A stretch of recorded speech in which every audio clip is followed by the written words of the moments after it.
Wop, wop, wop, wop, wop. Hello, guys. Wait, I gotta add something. We gotta add something real quick. We gotta add something important. Where is it?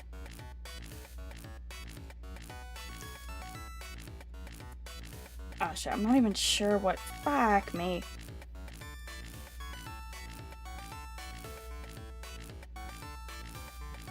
Is it gonna show up? No, that's not it. Shit. Let me try this, let me try this. There we go. This was me. Oh! It went away. Wait. There we go. Xenoblade fans when they go to Wales and don't see any cat girls. That was literally me. That was literally me. Yes, hello everybody. I am back from my kind of 3.5 weeks away. My wondrous, joyous, and whimsical European vacation. I went to many places, I saw many things, I saw many people, I ate many foods. I have now consumed the Greg's sausage roll. Is this a safe space? Are they here? Are the British here? Guys, Greg's is shit. Greg's is shit. Greg's is not good. I did not like eating that. No, no thank you. Also, how are my sounds? How's my levels? I'm not wearing headphones. I usually wear headphones during my streams. I'm not wearing headphones for a stupid reason. I don't know if you guys want the reason. It's a little TMI. You nosy fucks probably want to know, but whatever. It's not a big deal. I have like hydrocortisone cream on my ears right now. It's gross.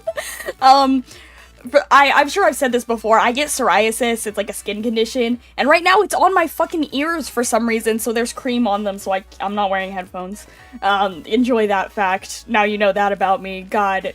You know some VTubers, they're trying to, like, create separation, like the illusion, they try to create separation between their avatar and the stream, because my model doesn't even have ears. In lore she has them, I just never drew them because they're behind the front pieces of hair. But, in real life, I have psoriasis cream on my ears right now. I'm fighting for my fucking life. Okay, so here's the thing about me and my psoriasis, alright, guys? I am a #psoriasis warrior. So some people have psoriasis that can be, like, very debilitating, right? They get it, it can, like, affect your joints, it can affect your movement. And if you have it on, like, your face, that can be really bad.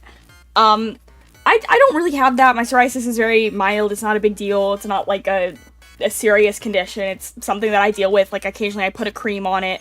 It's fine. Whatever. No problems. I'm not, I'm not suffering and screaming and shitting and pissing about it. It's fine. But I do feel like I get psoriasis in places that are, like, not visible. Not like visible and disruptive to my daily life, but annoying. Like, I get it on my ears, which, like, no one gives a shit, no one can see it, really, but it's, like, it's very, annoying, it's very uncomfortable, and it's, like, hard to get. Like, it's hard to see, I can feel that it's there, because, like, you can feel it, but, like, I'm like, okay, I'm gonna put some cream on it, and I can't even really see what I'm doing. Anyway! I went to Europe! It was really, really fun. And yes, I did meet a certain Welshman. I did. This is like my little European tour of meeting, cause a lot of my internet friends that I've been close to for a long time who live in the United States, I have mostly met all of them. I really like meeting up with IRL internet friends. I love to do it, especially since I'm gonna move myself over a little bit, especially since I'm someone who goes to a lot of conventions and stuff like that. Like, meeting up tends to happen. I'm also a road trip lover. You guys know I've driven across the whole country, which makes it pretty easy to stop and meet people if they're along the way. So between the conventions and the road trips, I've met most of my internet friends. Like, I don't know. I'm not gonna, like, list a bunch of names, but if I'm like publicly friends with someone and I've collabed with them like a bunch of times, we've probably met, even if I don't talk about it. But yeah, it's really, really nice. But the exception to that rule has, of course, been the Europeans, the British, I should say. Actually, I don't really think I have many internet friends who are European but not British. I'm trying to think. European but not British.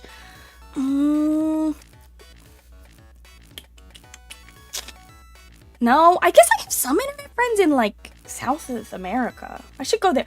I really want to visit South America, actually. But, yeah, so I started my trip in Greece. That was where I went first. I went to Greece, and I visited these are some IRL long-distance friends. Only one of them actually lives in Greece. The other, we were just meeting up there.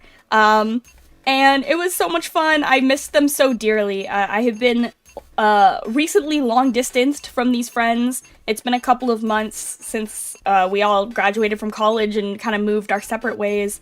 I haven't seen them in a while. So it was really, really nice to see them. We had such a fun time in Greece. We saw lots of history. We ate lots of very, very good food. We saw lots of beautiful scenery.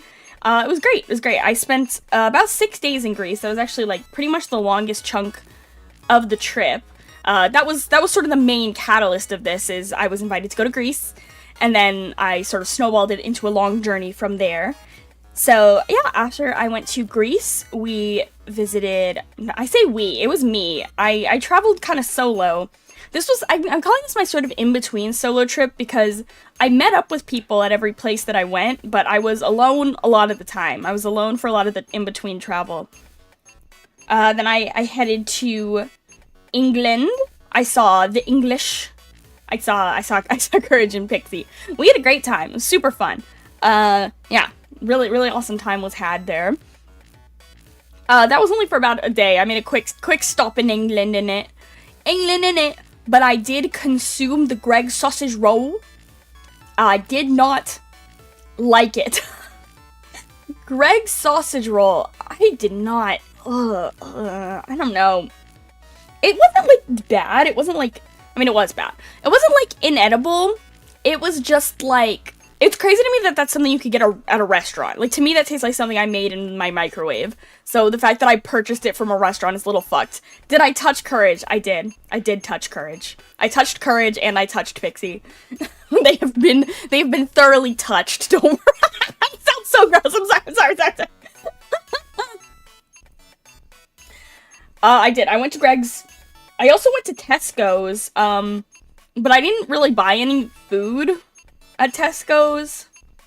I just bought period pads. Yeah. I did visit Greggs. I visited Greggs twice on my journey, actually. We also had Greggs in Wales. The second time, so when I got to Wales, I had a Greggs. I had a steak bake, which was also bad. And also I have beef with Greggs about this. I fucking spilled so if you've ever had a Greggs steak bake, have you ever had Greggs steak bake? It's like, I guess this is my fault for my expectations. I was expecting, like, ground beef inside, like, kind of like a, I don't know, like, hamburger patty kind of vibe, or maybe, like, slices, I don't know. But it's, like, 2 or 3 chunks of beef floating in, like, a gallon of gravy. It's like, just mostly gravy in there, in the bread. And so it's, like, it's very, like, liquidy. And, which sounds disgusting. That's, like, not a way you want to describe a meat dish. And I spilled it all over myself. I spilled the Greggs gravy all over I was wearing a dress. I spilled it all over my dress. Yeah, so that sucked. And then, what else did we do? I'm trying to think. So I got into Wales.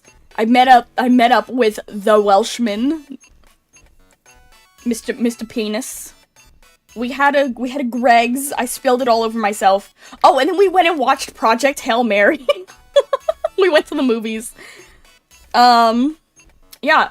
Wales was actually, like, the sleeper highlight of the trip. Like, I had actually, like, always wanted to visit Wales. But I know it's not, like, a prime travel destination the way, like, Greece is, I guess. It doesn't have, like, as much tourism. But I loved Wales, actually. I loved my time in Wales. I thought it was beautiful. It's a beautiful, beautiful country. Everyone was so nice. Like, I feel like the British stereotype is that, like, they're not super nice to, like, tourists. I don't know, like the general British stereotype, but I think that excludes the Welsh. The Welsh are very friendly, actually. I found them to be very friendly. I had a lot of conversations with random people who wanted to talk to me. So that was kind of funny.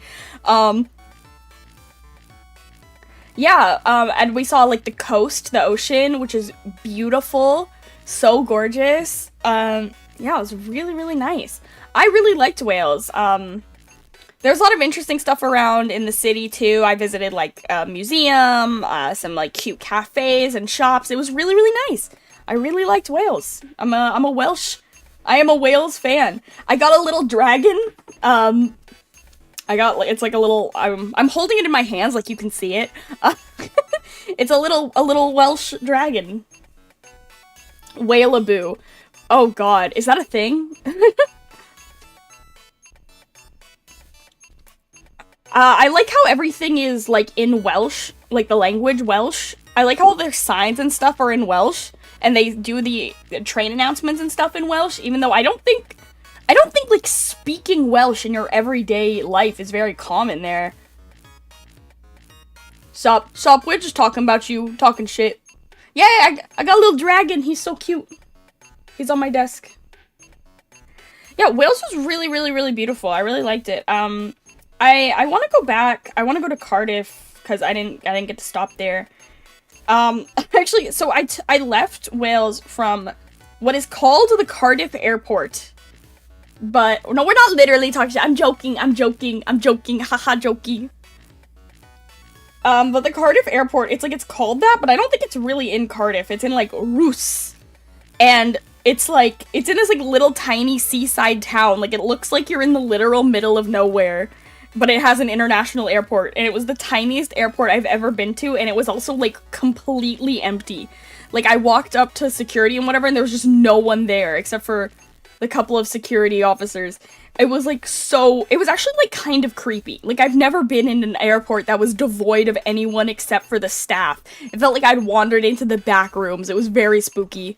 I was very scared of the Cardiff airport. But then I flew to Germany, which was fun. The reason I was in Germany is because the accursed Rebecca is studying abroad there. If you've noticed the lack of Rebecca lately, I don't know if you would notice. She's not, like, in the chat all the time, but sometimes she's in the chat or in the Discord or whatever. It's because she's in Germany. She's been in Germany for a couple of months studying. And so I went to visit her, which was, I don't know, kind of nice. I don't know. It was kind of stressful, honestly, but it's fine. I'm not gonna get into it, this family stuff, but it was alright. Germany is also very nice. I did not enjoy Germany as much as the UK, I will say. Germany scares me. I can't deal with the, like, social anxiety I feel in Germany. I feel like I'm doing everything wrong. I always feel like I'm in the wrong place or doing the wrong thing. Germany kind of stressed me out. It's also, like, a very beautiful country, but I feel like I'm being judged. The, like, German social skill, like, the German stare is extremely real. It was so awkward sometimes. Like, when someone would say something to me in German, and I'd be like, sorry, no, sorry, don't know, no. And they would just stare at me like I had killed their family. I'm like, sorry guys, I'm sorry, I'm American, I'm sorry. Look, if I could fix that, if being American was something I could fix about myself, I would. I'm not even, like, I promise you guys, like, I'm kind of loud, but, like, I try to be quiet, like, I don't know, I wasn't being rude, I was,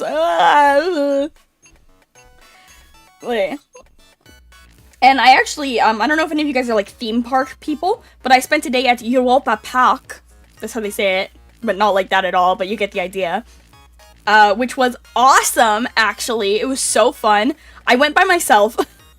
I went by myself because my sister had school, and I went on like a random Monday, and it was raining. So it was very quiet, and I was a single rider, and they have single rider lines for all the big rides. So I just walked on to every ride, and I rode, and I was there for like the whole day. I rode like every single ride I wanted to ride. And it was so fun. I love roller coasters and theme parks and stuff, and this one was really, really cool. It is like a beautiful theme park. It is absolutely gorgeous. There's so much to see and do. Like, every ride has like a million animatronics. It's very, very cool. I really liked Europa Park. It was really nice. But yeah, that's where I definitely felt the German social skill coming in. Because, like I said, I was a single rider, so a lot of times I'd get in, like, a roller coaster car, or, like, the little boat, or whatever, and there was, like, a family, or, like, a couple kids or something, or, like, a group of friends, like, people who knew each other, and then me, by myself. And, you know, me, I guess, I don't know, being an American or whatever, when I get in the car with a bunch of strangers and we're about to go on a big roller coaster, I'd, like, make a little small talk. I don't know, make a little conversation. I'd be like, oh, wow, big roller coaster, are you guys excited? I don't know, whatever the fuck you say when you get in a car full of people before you go on a roller coaster. I was like, wow, roller coaster time, yay! And they would just stare at me! I'm like, guys, come on! Come on, you guys! Like, just give me something! Especially, we were about to go on, like, big... That's not even extroverted, guys! I'm so introverted. I was just, like, it feels... Like, I don't know, maybe it's, like, I'm not great at, like, silence. Like, I don't know, but I just feel like it felt right to say something. Like, if you get in an enclosed space, like a little ride car or something, with a bunch of people who know each other or are family, and you're a stranger, to me, it feels polite to be like, hi, how are you? I don't know, say a little something, be like, hey guys, I don't know, whatever. That feels normal to me, right? But they would just stare. They would just stare. And I'm sure it's just because I'm not used to it. Like, I know it's normal to them, but whatever. Like to me, it feels more awkward to get on and sit in complete silence and ride a roller coaster with a bunch of strangers. But whatever. I had a great time. I don't know if any of you guys are, like, roller coaster people, like, theme park people. I know people got really serious about that. But I can tell you what rides I rode. I think I made a list. One second. Where's my notebook?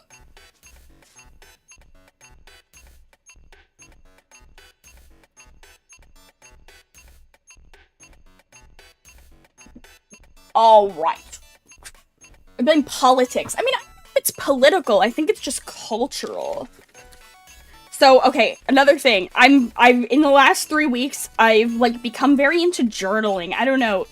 I'm gonna talk about this a little bit more, but I think that this trip kind of reset my brain a little bit. I don't know how to describe it.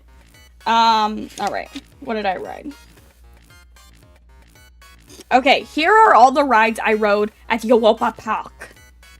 Okay, I rode the Eurosat Can-Can Coaster, the Silver Star, Voltron, Euromir, Marionette Boat Ride, Piraten in Batavia, Blue Fire Mega Coaster, Blue Exorcist reference, Madame Frederick's Curiosity, Pegasus, Poseidon, Castello de Medici, Wodan, and I also saw Parade. So yeah, like, that's pretty good for one day. Like, some of those, especially like Voltron and the Silver Star, Voltron, the Silver Star, and Blue Fire, I think are, like, pretty new. Those are, like, new, huge roller coasters. Like, people will wait in line for, like, hours and hours on a busy day, but not me. I rode all of them.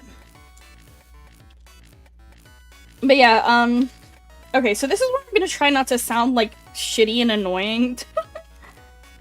Because, like, I do think that when people are like, guys, traveling, it changes you, you'll grow as a person. Like, I think mostly when you travel, you just go see nice things. I don't think it, like, changes you as a person. I think it has less to do with traveling and more to do with the weird point I'm at in my life where I've recently graduated from college, but I don't have a job yet.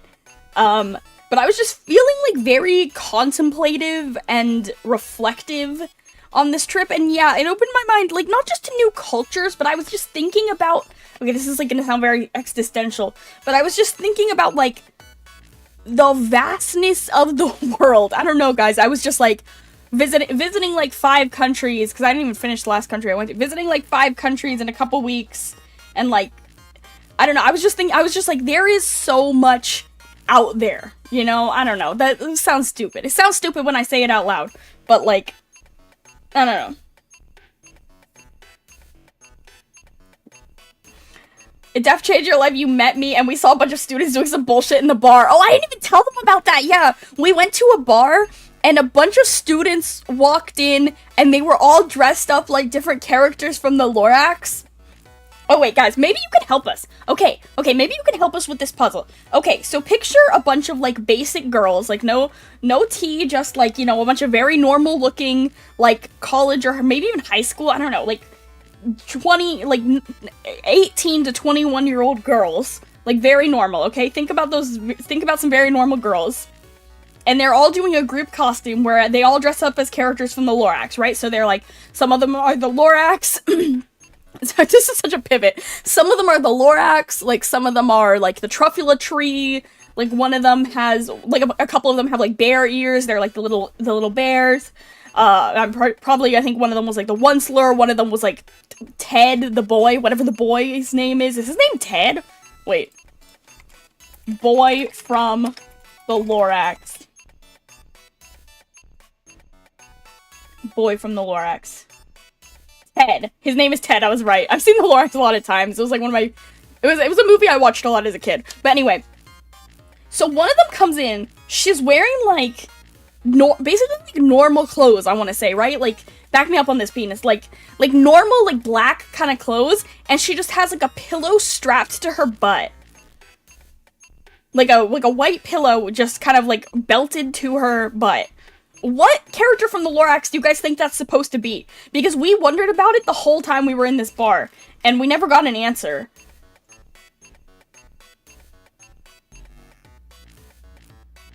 I don't know. Help us brainstorm while I keep talking. But yeah, we were in a bar, and yeah, like, a fuck ton of like, students came in dressed up as the Lorax, and they were getting crazy with it. They were, like, lifting each other up and, like, doing cartwheels and drinking hella beers and whatever. And then I went to the bathroom, and there were, like, a ton of them in the bathroom, and I was like, oh, you guys look cute, what are you dressed up for? And they were like, hockey. And I was like, what? They just said there was a hockey game. And I was like, that doesn't really clear anything up, but okay, I guess in Wales, people dress up as the Lorax for hockey. I don't know, that's my takeaway from the evening. They were nice, though. They were all very giggly and having a great time in the bathroom. But yeah, we were in the bar getting some drinks. But yeah, back to the introspection. Yeah, because also, you know, like, I know, like, when you visit, like, Europe, especially, like, Greece and stuff, when you're from America, like, the ancientness is a huge novelty. Like, we don't have anything anywhere near that old in America. All the buildings that we have standing are from, like, 200 years ago. Like, that's old to us. But then when you see, like, the ancient stuff, or, like, even, like, castles and stuff from, like, the 1400s, like, I don't know, just, like, it makes you feel very small in a very introspective way. You're like, I'm just a tiny person in a big world, in a tiny blip in time. I don't know, it makes you think, you know? It makes you think. And it makes me think about how much of the world I haven't seen, which is, you know, almost all of it. Yeah, I don't know, I just got kind of introspective. I think also, like, I was doing a lot of, like, riding trains, which when you ride a train that is peak introspection time. That is peak time to look out the window and think about how small you are. But the conclusion I came to was that I need to go on my phone less, honestly. I was like, there is so much out there in the world, and I spend, like, so much time doing fucking bullshit on my phone, so I bought a journal. And now I'm gonna, like, try to journal instead of go on my phone. That's the conclusion I came to. I don't know if that's what everyone else takes away from traveling. But I'm really, really gonna... And I know, like, people say this all the time, including myself. But I'm really gonna try to lock in on the less phone. It's too much phone. It is too much phone. And I actually did a really good job on the trip of not going on my phone much. By the way, this does not apply to watching my streams. If you're watching my streams on your phone, you should do more of that. You should actually have 1 million hours of screen time watching me on your phone. Yay! Okay, I know that sounds stupid for, like, a VTuber to say, but, like, I don't know. I feel like there's a difference between, like, meaningful stuff that you do, like, on your phone or computer. Like, I'm working, I'm making content, I'm grinding, whatever, I'm talking to you guys. And then there's the, like, endless doom scroll. And that's more of what I'm trying to eliminate. Because I go on my phone way too much. So yeah, I got a notebook. I've been writing in my notebooks. I've always been someone who likes to write in notebooks, but I'm trying to, like, do it more. I'm trying to read. I've been playing DS. I've been playing my DS quite a bit. And of course, my beloved vintage camcorder came with me on the trip, so I've been sorting through all of that. I filmed, over the course of 3 weeks, I filmed exactly, like, 1 hour of footage. I filmed a lot, so I've been combing through it, and I'm gonna edit it down and make a DVD for my friends, so I'm excited about that. But, I actually don't have a lot of pictures, because I was trying not to use my phone, so what I have is journal entries where I wrote what I saw, and videos that I took on my old camcorder, so I truly had a kind of 1990s vacation in that sense. Not that I didn't take any pictures, but I mostly took videos on the 90s camcorder. Yeah, so that was cool. 90s footage, yeah, trying to think if there's a way you guys will ever see it, honestly. Maybe I could make, like, a little, I'll put some of it on Discord or Twitter.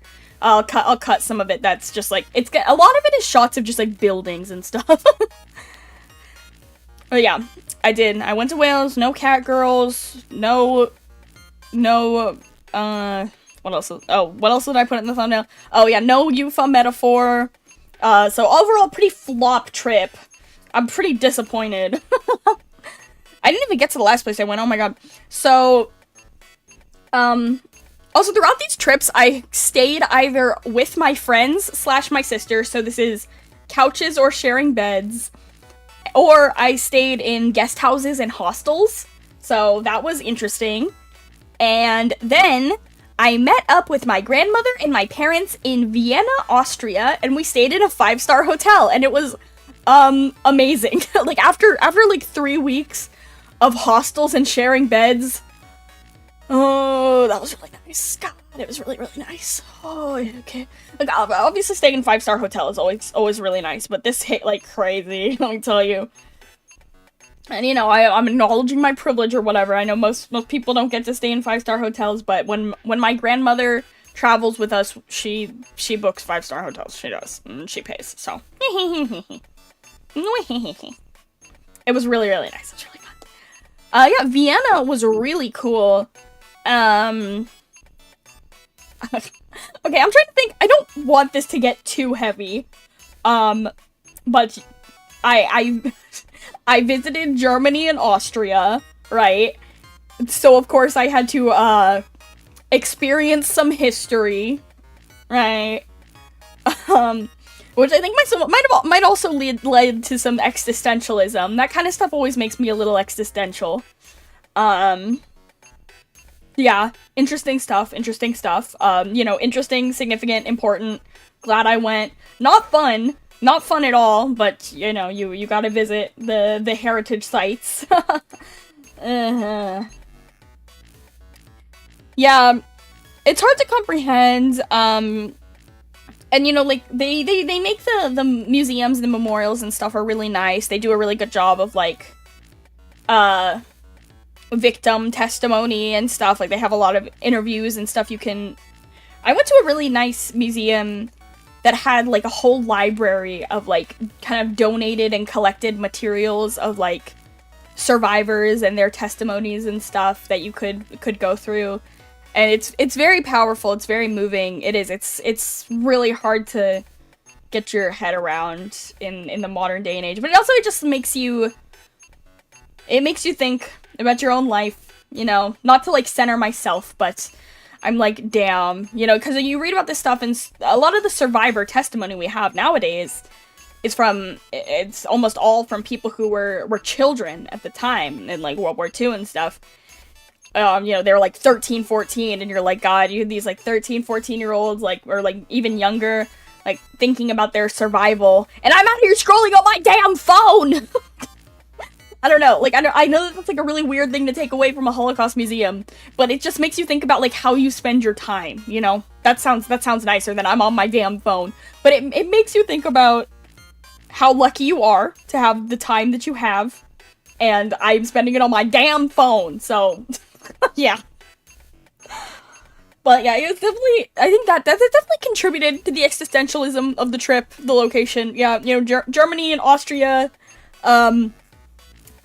very interesting history. So the specific city where my sister was studying has, like, a very significant, Nazi history, and they have, like, a whole museum dedicated to it, but it's very specific to the location, and it was, it actually was, like, I was crazy. I don't know, that was, like, very surreal to visit this museum, and it's, like, a picture of the place where I just walked to get here, but, like, Hitler is there. I'm like, hello? Hello? Very weird, but, you know, important. You know, if one such as myself cannot simply travel to Germany and Austria and not go do that stuff, so.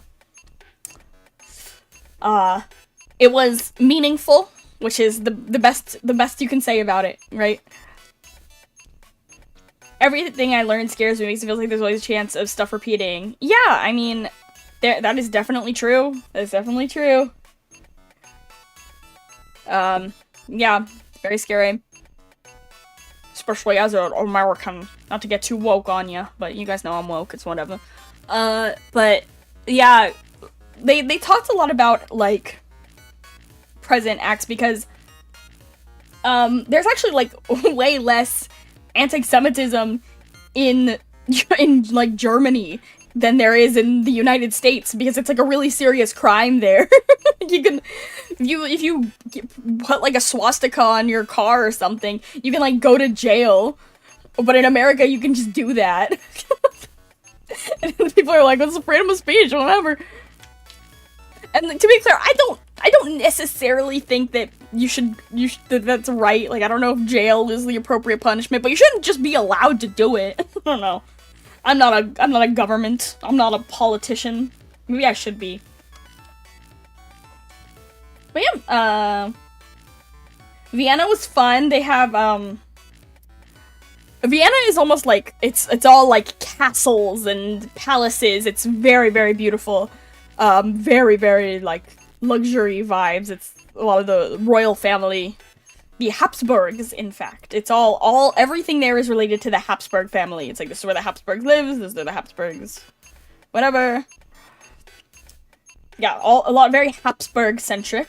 I went to the Spanish riding school. That was really cool in Vienna. If you don't know about this, you should look it up. It's like this ancient horse riding tradition where they ride horses in these, like, special formations, and they, like, perform for kings and queens and stuff, and it's like they're still riding the same exact, like, lineage of horses, and it's very formal, and you can go inside and watch their training. You can, like, buy a ticket to go see their training sessions. It's really, really cool. You can't take any pictures or videos. I really want to take a picture and be like, haha, uma mushime.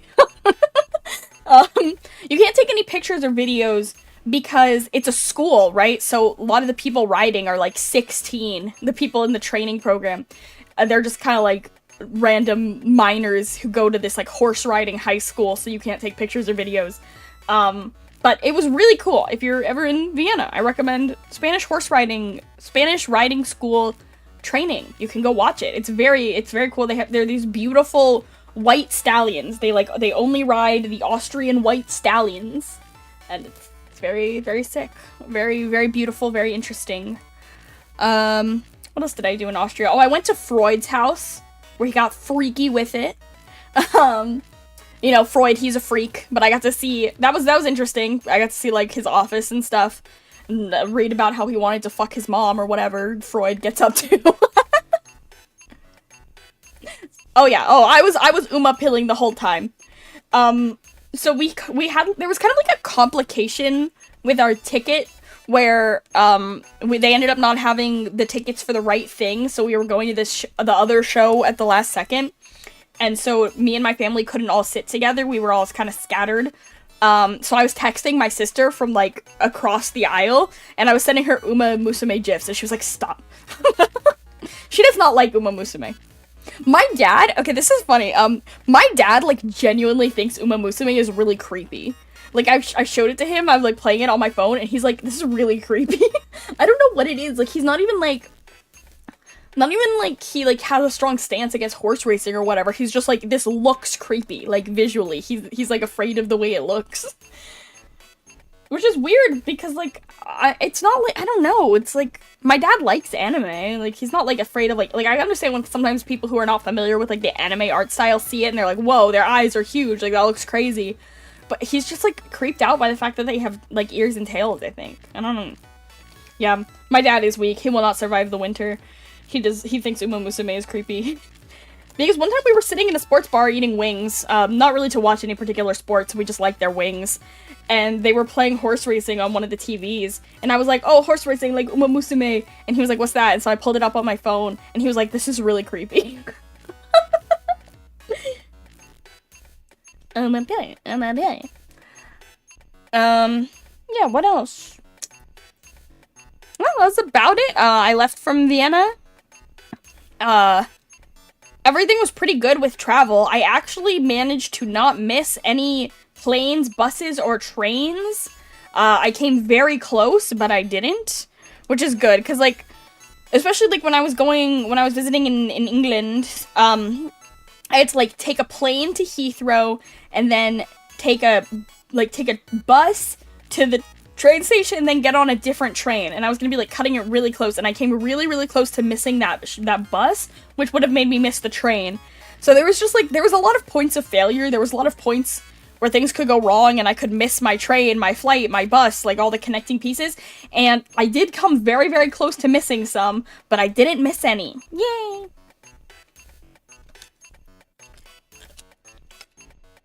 Yeah, I was telling my sister this, but I actually feel like this is another tacky, like, guys, travel will change you kind of thing. But, I think I leveled up on my anxiety a little bit, because, like, I'm very anxious. I don't like to go places by myself. I don't like to talk to strangers. But because I was traveling by myself, I was forced to, like, go to cafes by myself, and go out to eat, go to a restaurant by myself, and talk to strangers. And I think I, like, leveled up in my anxiety a little bit, actually. Like, I think I grew as a person a little bit. I know that sounds stupid, but, like, you guys, please be proud of me, okay? I talked to a lot of strangers on this journey. And then I realized that, like, I don't know.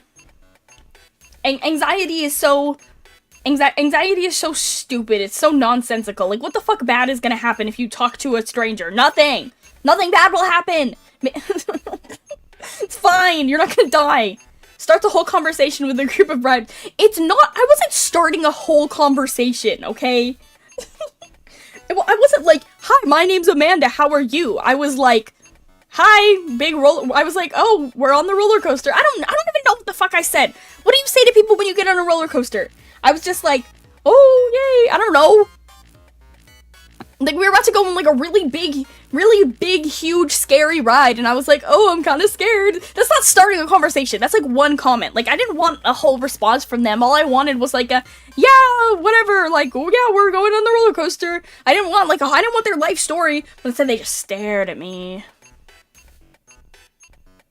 Especially the kids, because that's the thing, is, like, I'm good with kids, and I'm used to kids talking to me, you know, that's my job. I talk to kids all the time. Like, so, like, I got on a huge, scary roller coaster with, like, a bunch of little kids, and I was like, ooh, roller coaster, you guys excited? And they all stared at me, too! Come on. I don't know, I'm used to little kids liking me. Maybe I'm just taking it personally. I'm used to kids liking me, okay? What about you guys? You guys get up to anything exciting over the course of the last 3.5 weeks? Tell me what happened in your life. I was gonna say something. Oh yeah, we get back to Paranorma Site tomorrow. That'll be fun. Yay! I've actually been really excited to play it. So that'll be a fun time. Yay! I had another stream idea. You guys know the human GPT thing? Where it's like, you get connected to someone and they can, like, you can pretend to be an AI? I think that would be a fun stream idea. I think it'll be a fun stream idea, just it's kind of risky, because it's like, what the other person says is unmoderated. It's kind of like going on Omegle or something. And running a D&D game and searching for lit mags to submit stories to. That's cool. Lit mags are fun. Like I said, I've been trying to read more, so. Very, very cool. Yeah, there should be a new Blades of Ether coming out pretty soon. I know, Rita edited a whole bunch lately, so that'll be really exciting. We're getting to the good stuff. Once we get through this tutorial fight, which I know is like an hour of in-game time, or it's like an hour of real-life time, there's gonna be a lot more fun stuff, because, like I said, like, the last session we played, stuff is really heating up. It's gonna be great. It's gonna be really fun. I actually have 2 other kind of big streaming-related projects in the pipeline. I don't think I'm ready to tell you guys what either of them are, but rest assured, big things are coming. Yay! Yay, big things! Woohoo! Can I get a woohoo? Yeah, I think, yeah, 2, so in addition to Blades of Ether, 2 big things coming down the pipeline fairly soon. Yeah, so that'll be really fun. Excited. What else have I been doing? Back to work. Ugh. I'm having such a crash. Because, like, not only was it 3 weeks of really fun European vacation, but I didn't think about my stupid job once. And now I'm back. Blech. I gotta lock in. Because I also think another thing that all the traveling to all these European cities made me think is, God, I hate the city where I live. Because it's so, like all these European cities, they're so, like, walkable and pleasant. They have, like, public transit and public parks, and everything's, like, I don't know, they do a lot more recycling and stuff there. It's, like, not a lot of people drive. There's so many places where there's no cars. I'm like, shit, man, I can't keep living in this car-centric hellscape. I hate it. It's kind of, I would say it's lit a fire under my ass. Like, man, I gotta get a job out of town and get out of here. But I don't think it matters. The fire under my ass, could be the roaring flames of 1,000 suns, and it would not make getting a job easier. So, I don't think it matters how much fire is under my ass. My ass is disintegrated to shreds, and it's nothing but ash. I don't even have an ass anymore, and I still am not getting any responses from job applications. So, whatever. What even ever? Ugh. Genuinely, whatever. Oh man, I made it 45 minutes until I brought up my stupid job. I'm honestly just trying to lock in. I'm honestly just trying to, I'm trying to, literally just use sheer willpower to like my job more. I don't know if this is a good strat, but I'm like, what if I just decide to not hate my job? What if I just make the decision to, what if I just make the decision to like my job? And I just use my brain to convince myself that I like my job. Because there is a lot to like about my job, okay? I talk a lot of shit, but there is a lot to like about my job. I do like certain parts of it. But yeah, I'm literally just trying to lock in. I'm just trying to use my brain. And honestly, it was working yesterday. So yesterday was my first day back to work. I got home on Saturday, and then Sunday was Easter, so we were closed. And then Monday I went back to work yesterday. And for the first half of the shift, the locking in was working. I was like, you know what? I have convinced myself that I like this job. And then a whole bunch of really annoying customers showed up. And then I was like, never mind. Never fucking mind. And then they left, and then I was fine again. So maybe I should just, whatever. It's just them. These people are super annoying. Yeah. Yeah, that's the thing. I think I might mentally burn myself out if I put all my mental energy into trying to like my job, but I think I can do it. I think maybe I shouldn't be so extreme. Maybe I shouldn't be I have to like my job. Maybe I should just be let me focus more on the parts of my job that I do like. Because honestly, I like my job. I just don't really like my boss. Hi Amanda, hope you had lots of fun on your vacation. Euphania Mio, some decent taste on the thumbnail. I couldn't think of any other Welsh characters. If you think of any, let me know. I almost put Rydian from Wolf's Blood, but I don't think he's... I mean, I don't know if he's actually Welsh. Right? Like, I think he's... Okay, so... okay, Wolf's Blood is this terrible TV show about werewolves. But it's set in, like... It's set in England, but so the plot is, like, this girl... The main character is, like, a werewolf, and then one day, like, another werewolf shows up to school, and his name is Rydian, and everyone at the school bullies him for being Welsh, but I don't think he's actually Welsh. I think he just has a Welsh name, like he doesn't know it yet because he has, like, he's, like, on the run or whatever, like, I don't think he knows his birth family, but his birth family is Welsh, so, like, he's, like, genetically Welsh, I guess, he's Welsh by birth, but he's never actually lived in Wales. It's a really, really terrible show. It looks like it was made for like $3. I think it was on the Disney Channel in the UK. I don't know. It's a horrible show. Yeah.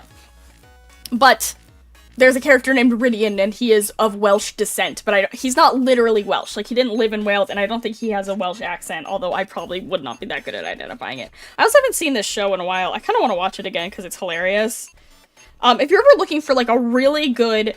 terrible TV watch, like just garbage TV, I recommend Wolf Blood. I think it's Wolf Bloods, period. Is it Wolf Bloods, period? Wolf Blood. Oh no, it is. It's Wolf Blood, singular.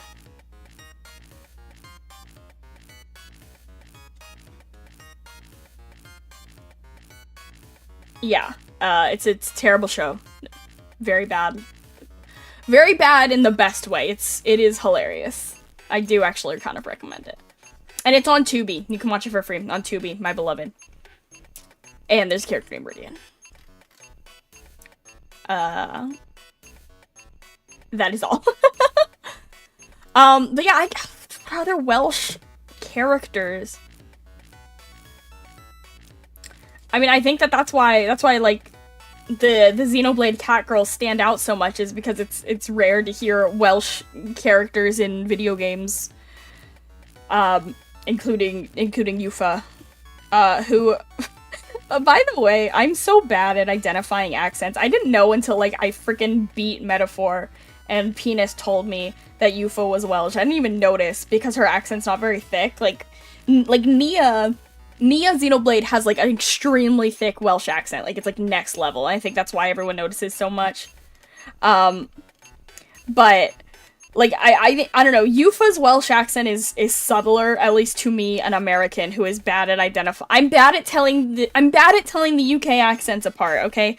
Like, I can hear the Welsh a little bit because they do that, like, rolling their R's thing, but also Scottish people do that. Complain to the manager of Wales.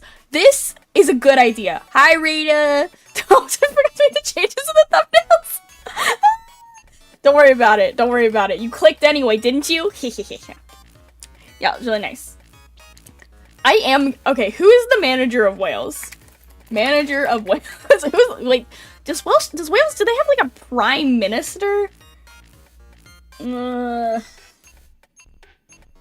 I googled I googled manager of Wales, and it gave me the manager of the national football team. Oh, it's Craig Bellamy. He's the manager of the Wales football team. I'm gonna complain to him. Craig. Fuck you, Craig. UK has so many different accents. Yeah, it's very interesting. I can definitely, like, I can hear my accent identification is, like, bad. Not in the way that I can't hear that they're different. Like, I can hear when a Welsh person sounds different than an English person, but I'm not always great at identifying which is which. I'm like, oh, that sounds different, but I'm not sure where it's from. I had a really nice coworker, like 2 jobs ago, I had this coworker who was, like, an old lady with an extremely Scottish-sounding accent. And then she was, like, so nice. This was, like, my favorite coworker ever. And then one time she was like, okay, bye Amanda, I'm going away for a couple weeks, I'm going back home for a wedding. And I was like, oh, have fun in Scotland. And she was like, I'm not Scottish. And I felt embarrassed, but then she was like, it's okay, everyone thinks I'm Scottish. And apparently she's from, like, a town in England that, like, basically bordered Scotland. It was, like, very close to Scotland. But she was English. And I was like, well, how was I supposed to know that? How was I supposed to know that, lady? She was so nice, though. I love her. I still think about her. I still think about you, Diva. You guys ever have, like, one like, really exceptionally nice coworker that you still think about? I'm like, I remember you, not Scottish lady who was actually English but sounded incredibly Scottish because she was from a town that bordered Scotland.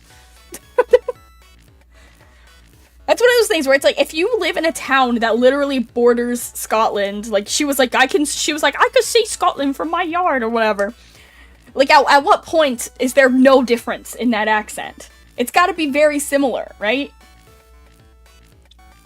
If not the same. Like, I wonder if even, like, English and Scottish people could tell that she had an accent that was, like, almost Scottish, but not actually, you know? I don't know. It is fun to tell, European people that you're from Texas, though. I told my, so when I went to Greece and met I met up with one of my friends is from Greece, that's why we went there, and, he introduced us to, like, a bunch of his friends, and they were asking, like, where are you from? And, my other friends I'm with are from New York, which is, like, I feel like to a lot of European people, New York City is, like, a default American city. They're like, yeah, New York City, sure, I've heard of that one. And then they get to me, I'd be like, oh, I'm from Texas. And one of them literally told me that, to her, Texas was, like, an urban legend. Literally, Texas is, like, an urban legend. It's just a place. It's not that... Like, Texas is a little bit crazy. It's a little bit of a crazy place. But so is every place. Every place has people who are, like, a little bit crazy. You know, Texas is, like... It's exceptionally notable culturally for some reason. Like, people have an idea of what Texas is. Which, yeah, for, like, a million different reasons. But it's just the reaction that I got from telling European people that I'm from Texas is crazy. I got, like, crazy reactions. People were like, oh my god, oh, that's crazy. I was like, well, it's not that crazy. It's just a place where I live. It's not that weird. It's not that weird. Although I did show Penis some videos of mutton busting. So... That's the thing, I'll be like, guys, Texas is normal, it's not that weird. But then literally, as I was there, it's rodeo season and they're mutton busting around the corner from my house or whatever. I don't live that close to the rodeo. Don't dox me from that. I don't... just telling you where I live. Whatever. You didn't hear that. Yeah, mutton busting. You guys know what that is, right? I don't sound crazy. Mutton busting. Where you tie a child to a... Oh my god. Okay, Okay. Do we need to watch a video? Mutton busting, and maybe just look it up. It's like when you tie a child to a sheep, and then you make them run.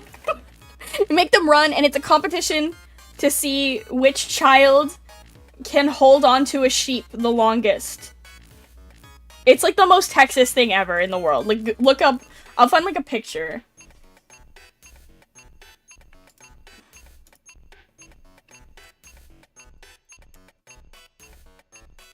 I'll show you guys a picture of mutton busting. So, you definitely should look up videos of this, because it's hilarious. So, you get a child, and you get a sheep, and the child just, they wear all this protective gear, because it's kind of dangerous, and then they just hold on for dear life, and the sheep, like, sprints across the arena, and whichever child holds on the longest wins, like, you know, they win. I think they can win at the Houston Rodeo. I think they win money. I think they win money. I'm looking at the Houston Rodeo website.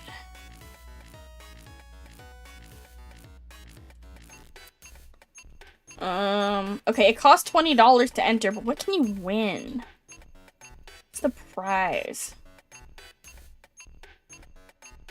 You heard sheet? No, a sheep. A sheep! It's a rodeo! Oh my god.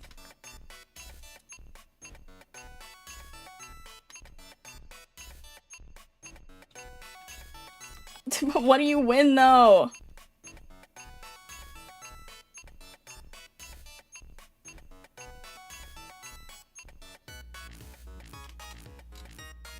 Man, maybe you don't even win anything at the Houston show. Maybe it's just a fundraiser.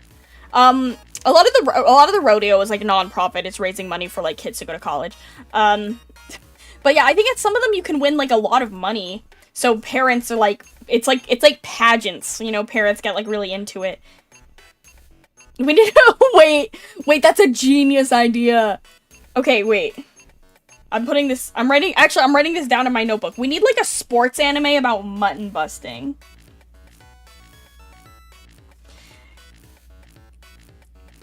But yeah, it's great. Mutton busting, if you're ever at a rodeo, don't miss it. It's like a fan favorite event. Like try not to miss it if you're ever in a situation where you can go see it live. Because people like cheer and scream. It's a lot of fun. The annoying thing is I think you have to be like under 5. Like you have to be like a really little kid because sheep are not that big. Like an adult can't ride a sheep. And the part that makes it hard is that they can't reach all the way around. You know, like if they could grab their own hand underneath the sheep, then they would win instantly. So I think you have to be pretty young to participate. But yeah, mutton busting. If you're ever in the area, try and watch some. I say that like we always have this going on. If you're ever around for rodeo season. Yeah, mutton busting. Good time. There was like a good mutton busting clip. This is why I showed it to Mr. Penis. We were like sitting at the train station. I was like, oh, look at this, because the kid fell off the sheep and then the sheep like almost jumped on his head. It was kind of scary actually. Like that can be really dangerous. Yep. Mutton busting. How do we get on this subject? Oh yeah, telling Europeans I'm from Texas. Yeah, Europeans have like a crazy view of Texas. I think now it's a little bit less cowboy and a little more politics. I think they're like, oh, that's like the red zone, which it is, which it is. But you know, it's not like I live in the middle of nowhere. You know, like I live in a pretty blue city. Because in general, actually, like, right now, at this point in time, telling people you're American from outside America is you just get a kind of like a teeth-sucking noise. They're like, ooh, America, huh? How's that going? The Lone Star State, yes indeed. I brought Pixie and Courage, and Penis, and, my other friends, some fun Texas merch. My friend in Greece requested the most problematic piece of Texas merch I could find. I got them. It's really good. It's a Christmas ornament shaped like the state of Texas, and it has a gun on it, and it says, "We don't call 911." You know, implying that in Texas people will just shoot you, which is kind of true. So that's, and then I also got a magnet that says, "Texas is God's country." So. Yeah, and then I got Pixie and Courage, some cowboy boots merch. Based alert. No, I'm not based, guys. I'm not based. Don't say that. You're gonna attract them. It is sort of. No, I mean it's true that you are more likely to get shot. When I stayed at the hostel, I told some people in the hostel that I was from Texas, and one of the ladies, she was Welsh, she asked me how often I witness a shooting. I personally have not witnessed any shootings. I've gotten close, actually, but I have not seen someone get shot. I was telling her what's actually happened to me is like you go to the gas station or whatever, and then later that night you turn on the local news and you learn that someone was shot there like an hour after you left, which is kind of scary, but it's not the same as witnessing a shooting. There was a shooting at my local library not that long ago. But yeah, I've never witnessed a shooting. I mean, that's not true of everyone. Some people have witnessed shootings. But, I don't know, she asked me like that. She asked me like it was like that was totally normal. She was like, "Oh yeah." She asked me like it was a normal follow-up question to where are you from. She's like, "Where are you from?" I was like, "Oh, America, Texas." She's like, "Oh, how many shootings have you witnessed?" I'm like, "Girl, what?" She was out of pocket. This lady, it was like an old lady staying in this hostel. She was kind of weird. I will say, like, overall, my hostel experience was good. Like, nothing too crazy happened. Mostly I just went there and showered and went to sleep. But some of the people staying there were a little weird, for sure. This lady was a little weird. She kept telling me about, like, Welsh independence, which is not really something I know anything about. I don't really know about, like, the inner politicking of the UK. She was Welsh. She was from Wales, just from a different city. And she was like, well, I'm for Welsh independence. Or I think like she's from Wales, but she didn't live there anymore, but she was back visiting, and that's why she was in the hostel. She was like, I'm for Welsh independence, which is why I come back. I was like, oh, that's interesting. And then she got really intense. She was like, well, the Welsh have the right to the throne. I was like, whoa, I really don't know anything about, I have no idea who has the rights to the British throne. But apparently she believes it is the Welsh, like, in general. I don't know what specific person she was talking about, but she was like, yeah, actually, like, the Welsh royalty should be next in line for the throne or whatever. I don't know anything about the royal family, okay? I don't know how any of that works, because I know that, like, Diana was Princess of Wales, right? Or, like, Count of Wales, like, whatever. Like, I know that, like, some of the royal family, their title is, like, the something of Wales, but I have no idea how that works. I don't understand how you can be the, like, I don't know, yeah. Oh my god, yo, literally, she was literally, like, entering the crown contest. She was like, guys, I will have the crown. She's like, I will have the throne. Maybe she wanted the throne, I don't know what this lady's deal was. And I don't want to say anything more about it, because I don't know if I'm gonna insult anyone by- I'm not implying that Wales shouldn't be independent, I guess. I know nothing about that, about, like, the movement for Welsh independence, if that's, like, a valid thing, or if she was, like, a crackpot, or what. Because people say that about Texas, or, you know, they're like, Texas should secede and become its own country, and that's, like, a crazy thing to say. So I don't know if this is that vibe, or if it's, like, valid, I really do not know. Now, I kind of want to look into it, I kind of want to research it a little bit. Welsh independence. Is this, like, a popular thing?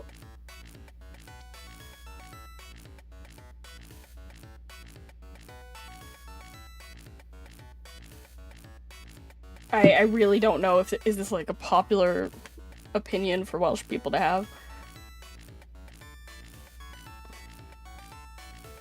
Okay, so Wikipedia says opinion polls on Welsh independence show more opposition in Wales to independence than support. However, support for independence has increased from around 14% in 2014 to its highest support of 46% in April of 2021. Wow. I guess it's kind of, that's pretty popular. That's, like, a lot. Okay. I don't know. I should have researched more about the history of Wales before I went, huh? I went to, like, a history museum in Wales, but it wasn't anything about, like, Wales, like, pre-UK. It was more about, like, industry, like the 1800s and stuff. It was about, like, metalworking and mining and stuff, which they have a lot of in Wales. I don't know. I'm gonna watch, like, a YouTube video about the history of Wales. I'm gonna learn. I want to become cultured. Oh my god. Sorry, I'm looking at, like, a list of Welsh political parties. I can't say any of these. That's one thing, is, like, the name, like, the Welsh cities and, like, villages and stuff, I can't pronounce any of them.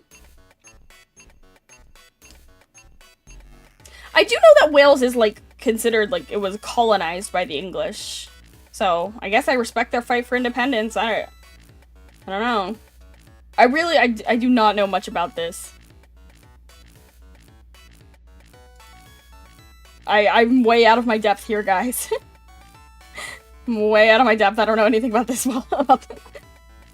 When I went to Wales and I went to learn about the history, I learned a lot about coal mining. I didn't learn about any other stuff. This stuff was not in the museum. But it is a beautiful country full of very lovely people, so I wish them whatever is best for them. That's safe to say, right? I'm worried I'm insulting some Welsh freedom fighters right now. Keep fighting the good fight, comrades! Guys! Dear nation of Wales, please don't be mad at me. I'm sorry. I'm sorry.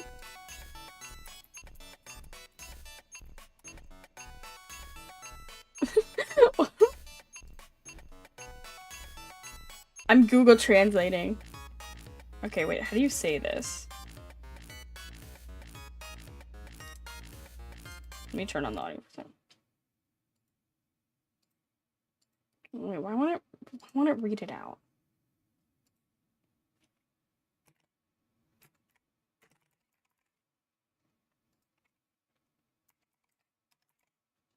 Did I see any castles in Wales? I did.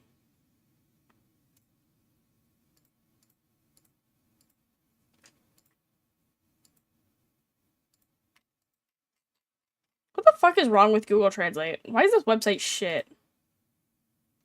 It's the AI, isn't it? I bet they're trying to use more AI and they're making it shittier. My computer's been kind of slow today. I don't know. Hello. Yeah, I did. I saw at least one castle.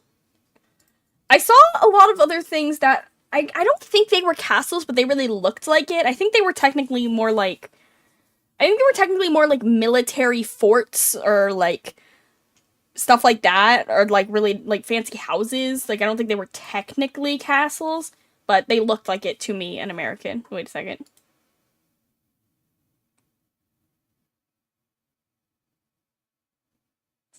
Okay.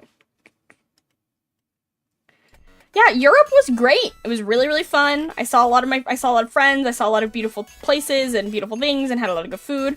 Oh yeah, someone asked for a food tier list. Like place-wise? It's my ranking. Okay, definitely top tier was Greece. The Greek food was the best by far. So definitely top tier Greece. Then next, after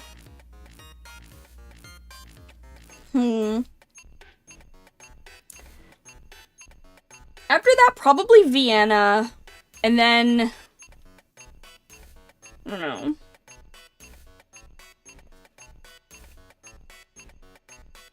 I don't know, Germany, the food in Germany was okay. I guess I'll go with, I'll go with Greece, Vienna, Germany, Wales, England. What are the favorite dishes from the places you tried? In Greece, we had a lot of really, really good food. Like, in Greece is one of those places where it's kind of similar to Italy, where, like, everything you eat is just so good. We had souvlaki, gyros, really, really good fish. We had a lot of fish in Greece. It was so good. Because in Greece, they cook up, like, the whole fish. We also had sushi one night, which was pretty good. Some really good coffee. We had, they do something, I got hooked on the Freddo cappuccino. It's like a cold cappuccino, really good.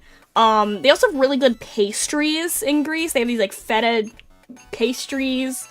I don't know the names of everything I ate.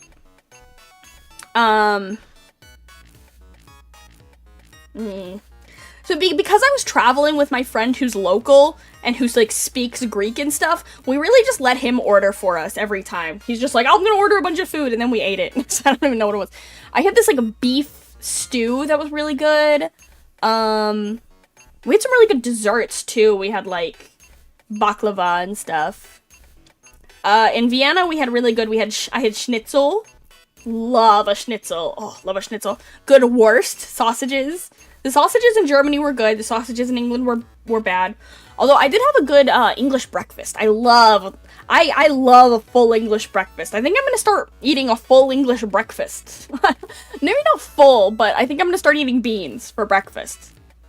Are schnitzels real food? Yes, schnitzel's real food. It's just just like a fried chicken, basically.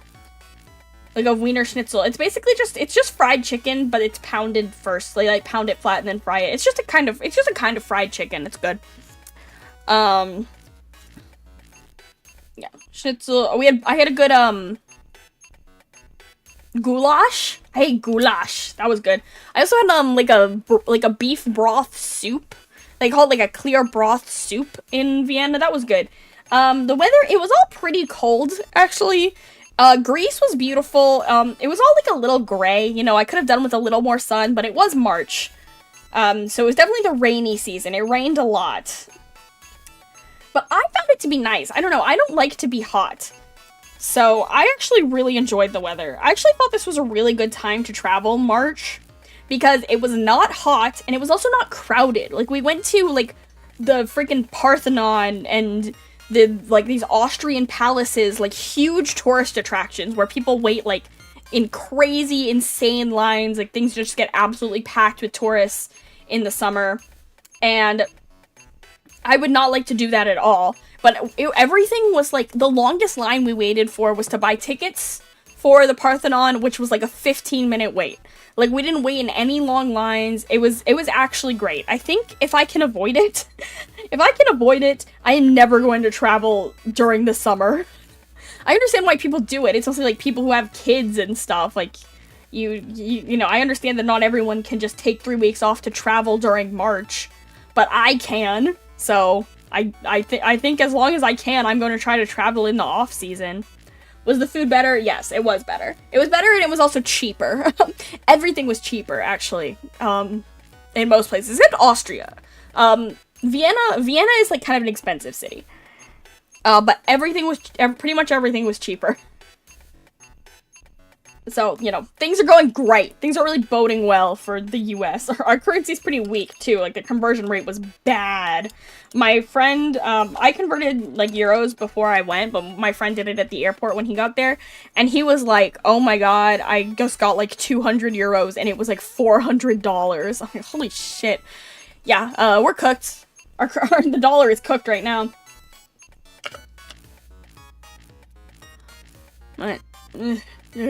I am from the US. Can't you tell?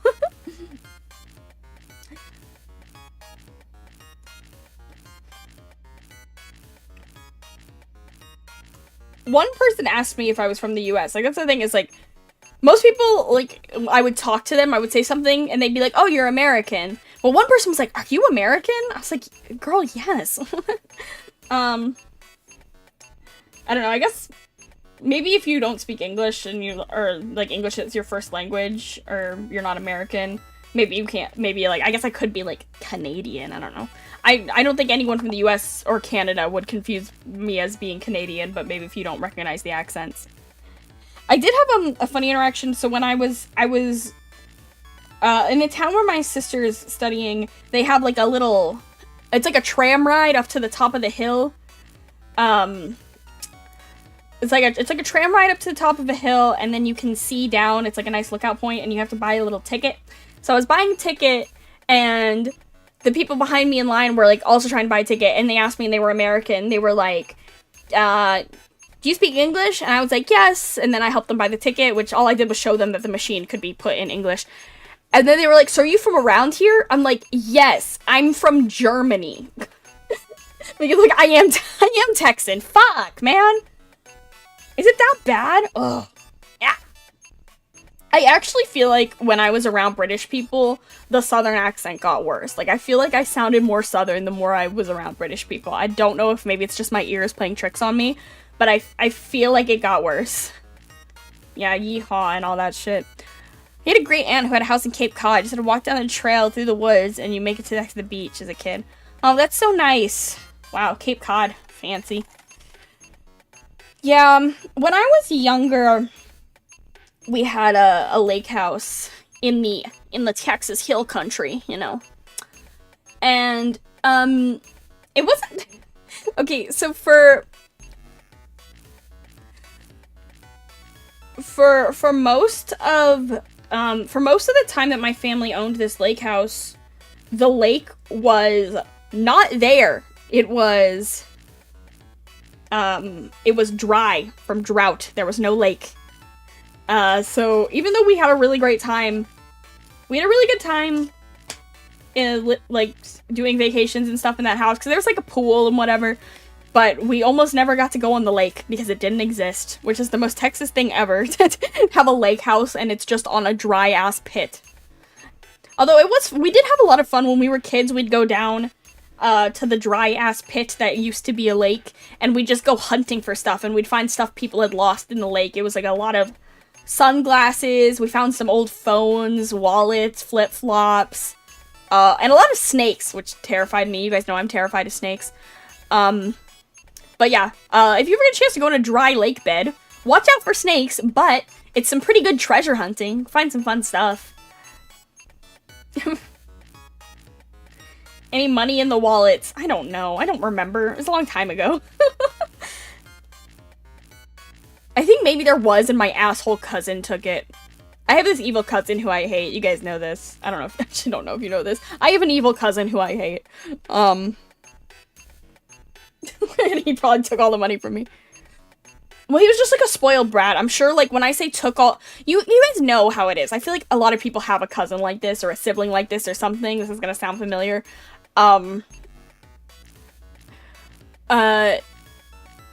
It wasn't so much that he took the money from me, it's that, like, his parents were like, can you give it to him?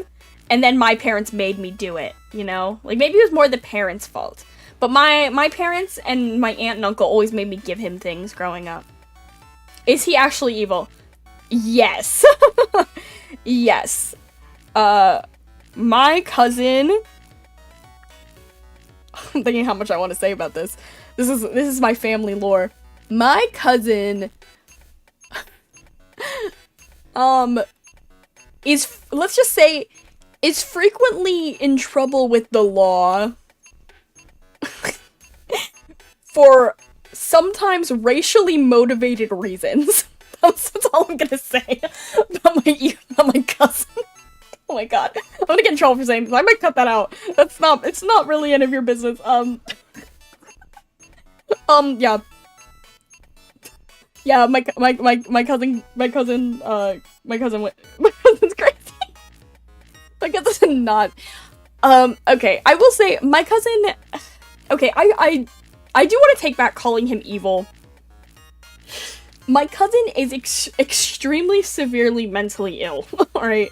My cousin has really serious mental problems that make him make some horrible decisions, which is not, like, really an excuse for a lot of his actions, but it is the reason why he is like that. Yeah.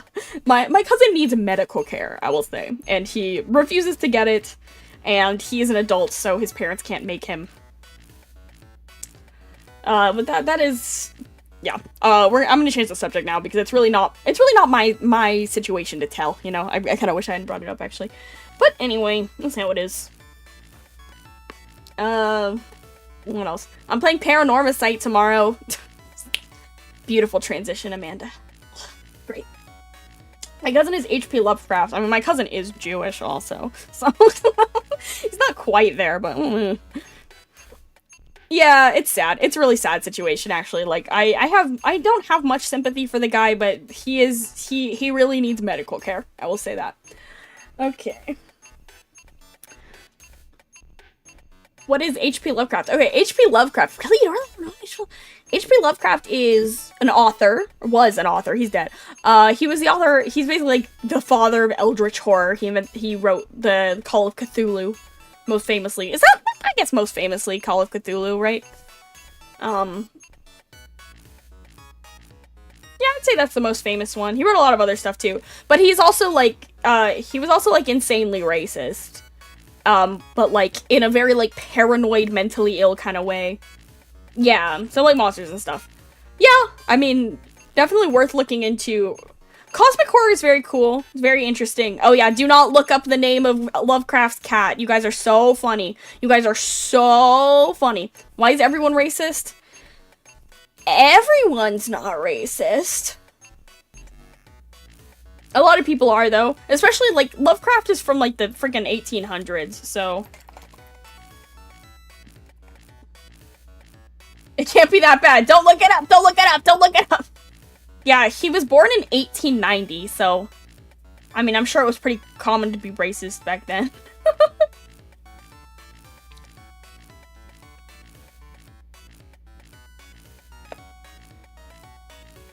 Don't read Cats in the Walls. I actually have not read Cats in the Walls. It's a good title, though.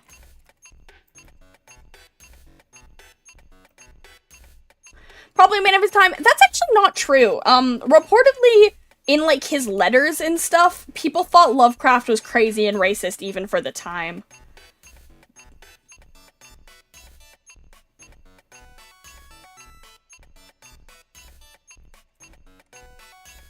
At least that's what I've always heard from, like, I don't know, a YouTube video, probably.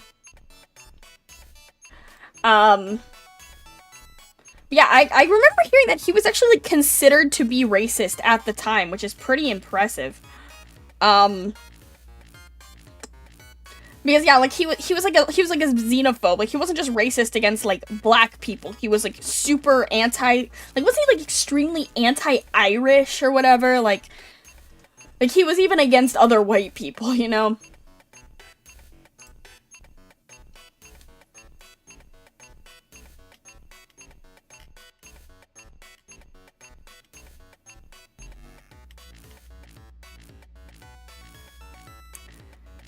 Yeah. He was nuts. He was nuts. Yeah, Lovecraft is an interesting figure, you know? Like, I understand why he's very captivating, like, not just his writing, but, like, as a person. But yeah. Another person, like, what a weirdo, what a weirdo. Lots of weirdos across history, you know? But yeah. Trying to think if I had anything else fun I wanted to tell you about my Europe trip. I don't know. Like, I feel like I actually don't have too many, like, exciting stories. I just did a lot of, like, regular tourist stuff. Like, I went to museums and saw castles and ate good food and hung out with my friends. It was, like, it was a lot of fun, but it's not that exciting for me to tell you about. Favorite tourism activity? I mean, what do you mean by that? Like, anything that tourists do? I mean, I love... Sorry if you hear me opening and closing a tube of Aquaphor. My hands are really dry. Like, I just love seeing old stuff. Like, I love seeing a castle and stuff. Does that count as a tourism activity? I also love to eat. I love to eat good food wherever I am. I love to try the local cuisine. Very, very good.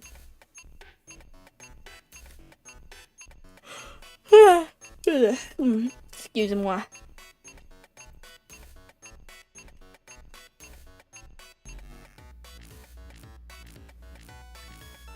Oh, trying to think if I really had anything else to tell you, but the trip was fun, just kind of uneventful. Bad wording, just like any event or anything that was unique, like the horse school. I will say the horse school, I mean, it was unique, but it's like a pretty popular tourist thing to do in Austria, in Vienna. So you do much that was off the beaten path. Not a ton. I gotta say, I spent a lot of time with my friends, honestly, like in Greece. Like, we did a lot of just hanging out. Never been on a plane. It was fine. It was long, especially the plane ride back. The plane ride back was 11 hours. Do the other theme parks compare to here? Better. At least I can only speak about amusement park singular. I only went to one. I went to Europa Park. Europa Park, I think, was better and, like, higher value. Like, it was way cheaper. Like value for money, Europa Park was way better than anything I've been to here. But that doesn't apply to all European theme parks, I'm sure. Just that one. You take like a sleeping pill on the plane ride and sleep the whole ride. You can. My sister does that. She takes drugs. She takes like edibles and stuff. I didn't do it on the way back because on the way back, this 11-hour flight, I was trying not to fall asleep because the plane was getting in at like 6 or 7 o'clock, 6, 7, local time. So I really didn't want to sleep on the plane because then I wouldn't be able to sleep that night, and then it would like not. For jet lag reasons, I wanted to stay awake the whole flight. So I did. On the way there, I slept a little, but I'm just very bad at sleeping in planes. And I don't really like taking, I don't do drugs. I don't do drugs, and I don't really like taking sleeping pills. I don't like the effects they have on me, so I just kind of power through. I watched a lot of movies and anime. I watched a whole season of anime, and I've been playing some DS games. I've been playing Devil Survivor 2. Shout out, any SMT enjoyers in the chat, as always. Devil Survivor 2 is a weird game. It's a weird entry in the SMT series, but Devil Survivor is weird anyway. But I didn't finish it yet. I did watch all of Tougen Anki on the plane, which is okay. Here's my... I don't know if I have time to do my spiel about Tougen Anki. I honestly have, like, a lot of thoughts about it. Like, I have a lot to say.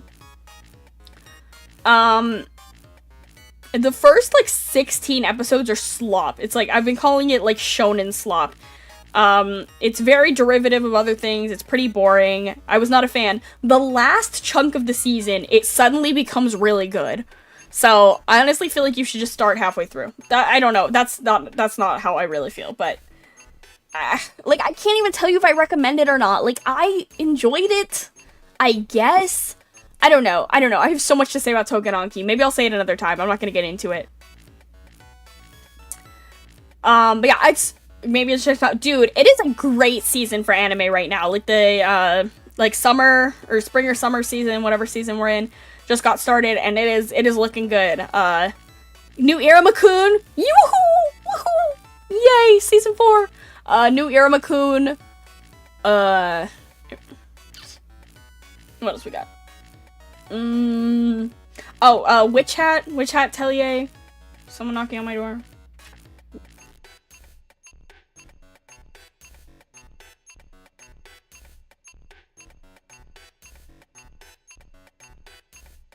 My mother decided to bother me. Witch Hat Tellier. Have not watched it, but heard good things. What else is on this season? I think it's a good season. It's a good season though. Let me check the season chart really quick. Season chart, go.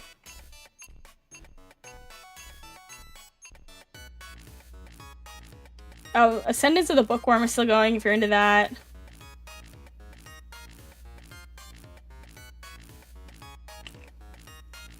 Oh, go for it, Nakamura-kun. Sounds coming.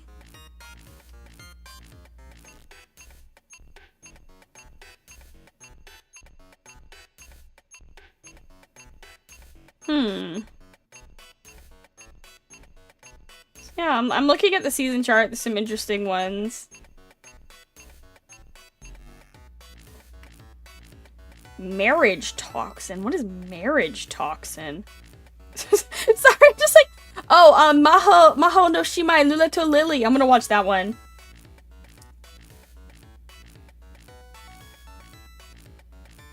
I am gonna watch Mistress Kanan is Devilishly Easy.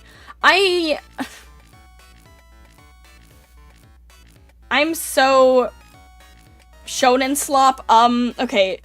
My definition of shonen slop is I just feel like it's extremely derivative of other shonen series. Like, it's just... It feels like if you put all the other shonen series in a blender and made them into some slop. That's what the beginning of... Is it yaoi? Add to list. Like, to me, Tougen Anki, the beginning of it is like... The summary the first episode is like a Blue Exorcist ripoff, but it's, you know, a lot of things are kind of like a Blue Exorcist ripoff. Blue Exorcist is not the most original thing ever. Then the beginning.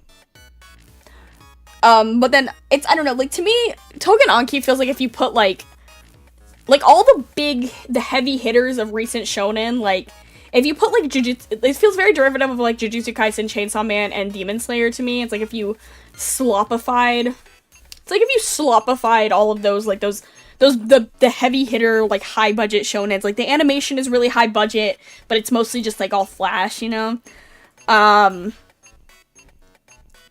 don't know, I can't say any more about Tougen Anki. I'll launch into, like, my 20 million year long screed. But yeah, just know that I have very mixed feelings about it, but I will watch another season, I think. I think maybe just, like, it needed time to get its footing, like, story-wise.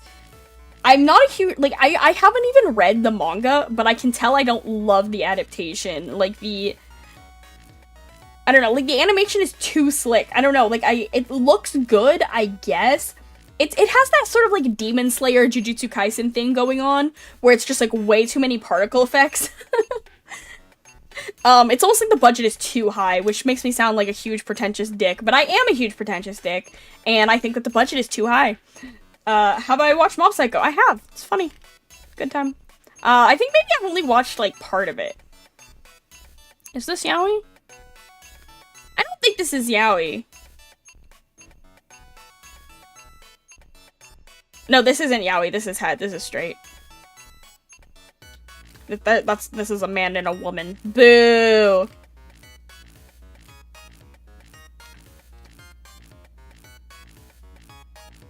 Oh, Dorohedoro. There's gonna be a second season, you guys! There's gonna be a second season of Dorohedoro, oh my god. Did it already start coming out? Oh shit, I gotta watch this. Never heard of too high a budget as a negative before. Look, I sound crazy, I know, but I don't like the way it looks. I don't know, there's like something about it. Like it feels, it's like the like baby sensory video effect. Like it feels like it's trying to distract me. It feels like it's trying to distract me, and I don't like that in a show. I sound insane, and I'm aware of that. Maybe I just hate things that are popular because I'm quirky and different. I don't know, but I don't like it. Maybe the budget is too high is the wrong way to phrase it.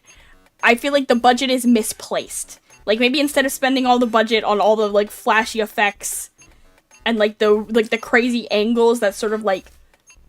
I feel like this is something you only recognize if you, like, know some things about animation, which I do, where it's, like, they're doing all these, like, crazy camera angles and, like, camera moves, which is, like, it looks impressive, but it doesn't necessarily make for, like, good cinematography, especially in the fights. It's, like, each individual shot on its own looks really good, but it doesn't really all come together. Like, you can't do a crazy camera move every other shot. You're just giving me a headache, and I don't know where the characters are. Sorry. Okay, I'm not gonna rant about this anymore! Ah! Anyway. Exactly, like, all flash, no substance, and then, like, the flash is, like, distracting. It's like, oh, another, like, crazy camera angle, another crazy camera move. That's great. Whatever. I don't know. There is very little of substance in Togenanki, I will say that. Except for, the latter half is better.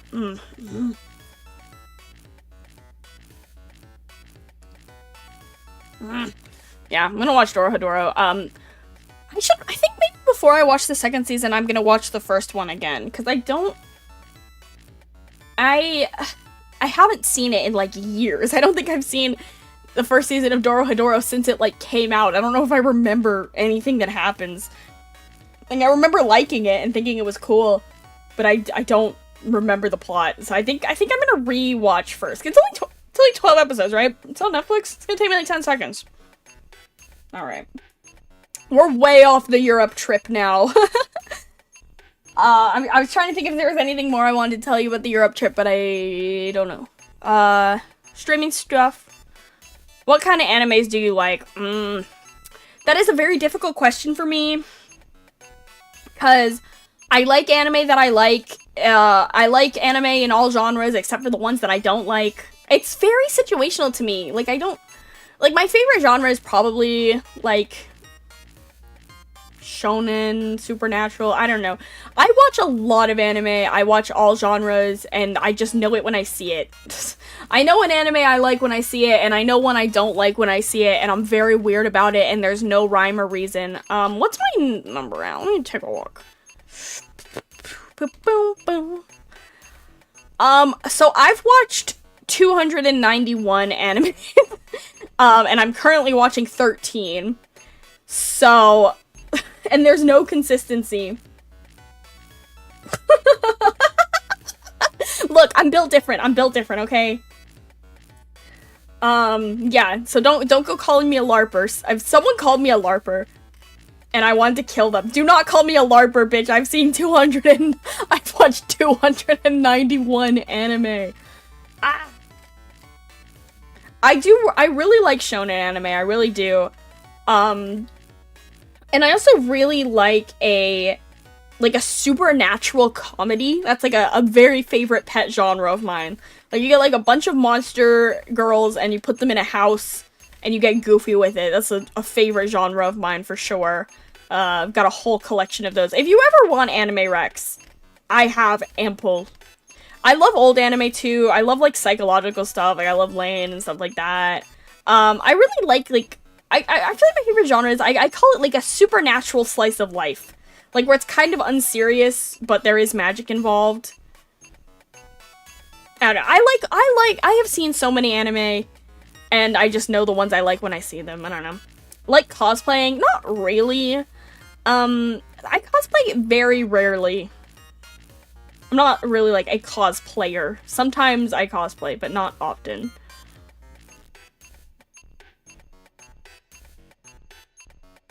W Lane. Yeah, Lane is great. I don't have money.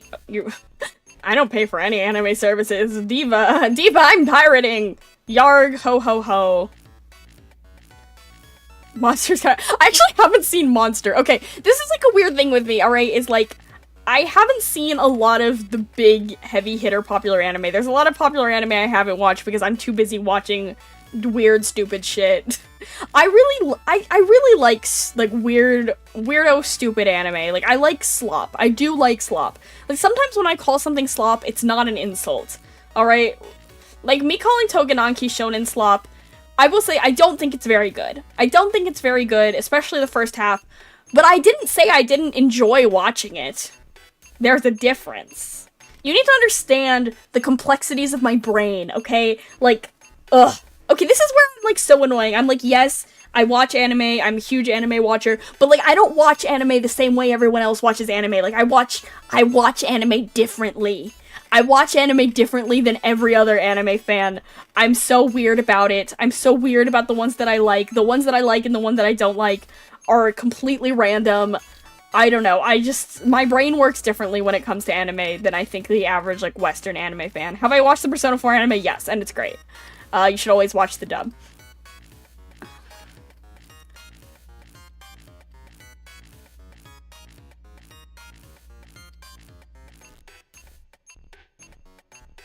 I'm gonna watch Attack on Titan, but I'm too lazy to watch the whole thing. I don't know if there's a solution to that. You're just gonna have to lock in. You're just gonna have to lock in and watch it.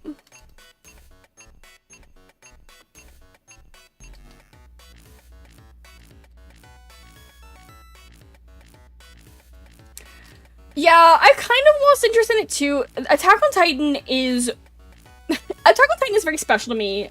It's one of the first anime that I ever watched, and it's one of the first fandoms I ever, like, participated in. Like, I was deep in the Attack on Titan fandom. I remember when there was, like, guys, I remember when there was one season of Attack on Titan, okay? And the fans were mad, you know, like, we were, like, going crazy with that one season. And, like, I remember when the second season came out, like, I was deep in it, and even though, like, yeah, I definitely did, like, my interest in it definitely waned as it, like, came towards its ending, but, I still, like, saw it through the end, you know?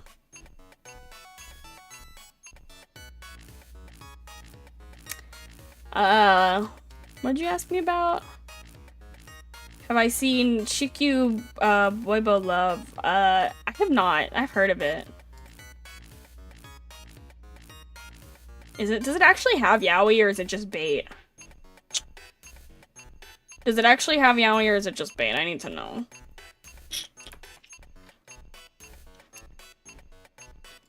I hate an anime that's nothing but girly boys, and then they don't even kiss each other.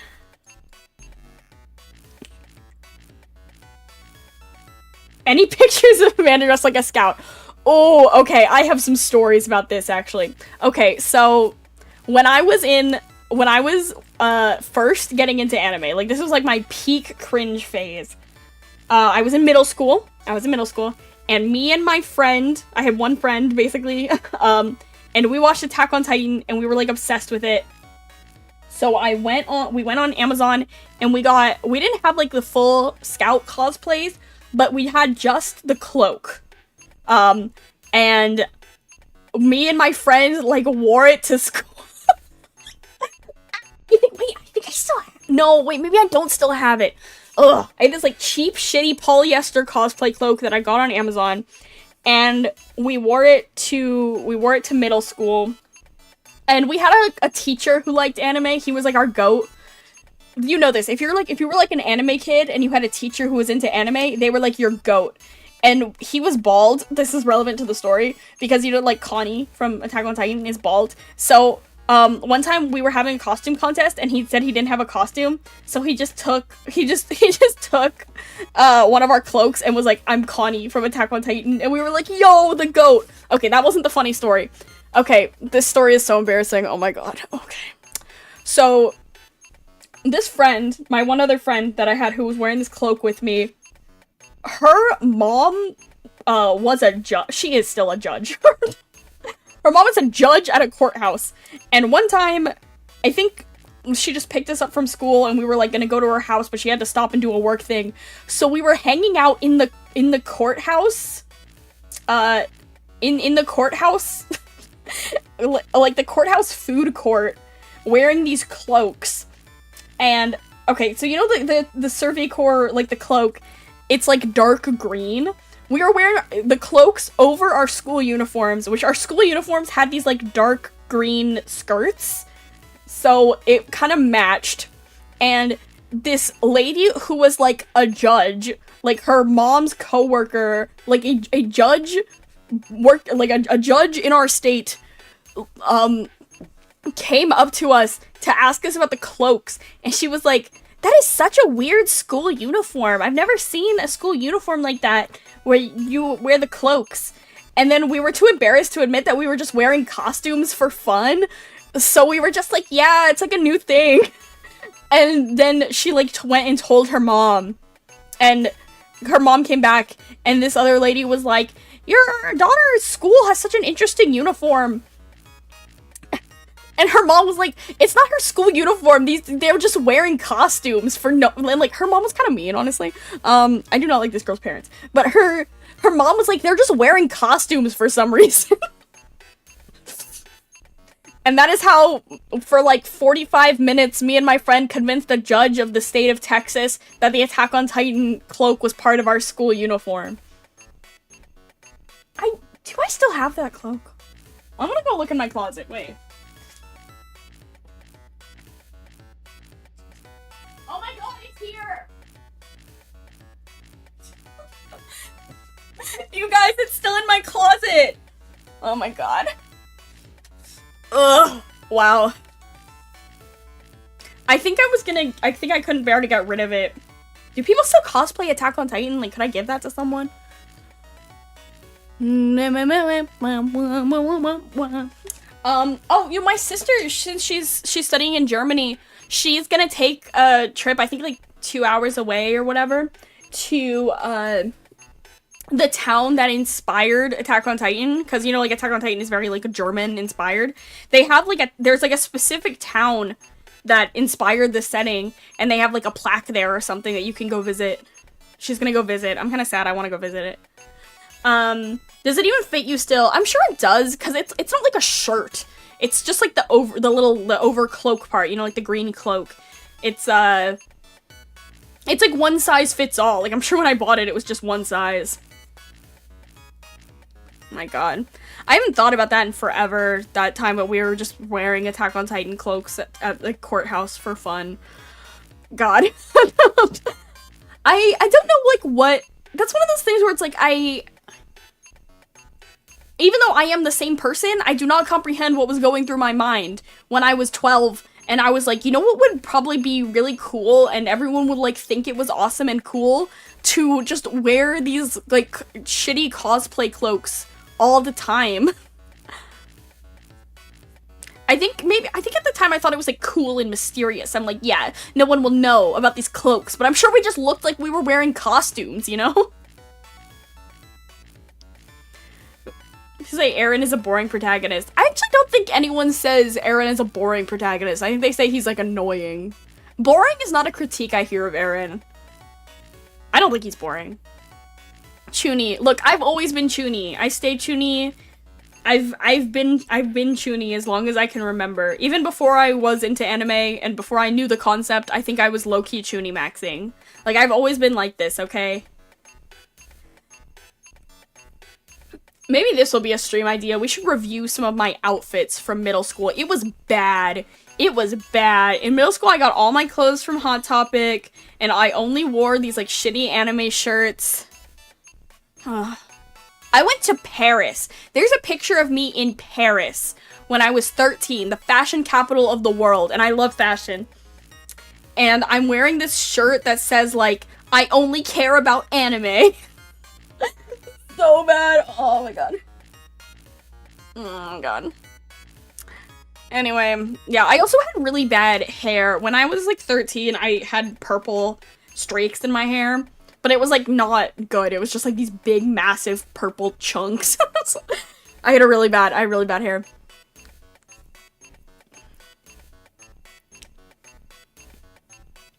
What did it say on this shirt? I think the shirt said, like, it was big, like, impact font. I got it at Hot Topic. And it was, like, I only care about anime and, like, 2 people. Which is not even, like, a catchy phrase to put on a shirt. It doesn't even mean, like, it's not even, like, clever. Whatever. I also had this, Sword Art Online shirt. There's, like, for some reason, like, in every picture of me from, like, when I was, like, 12, I'm wearing this Sword Art Online shirt. It was, like, my favorite shirt. It was, like, my favorite shirt.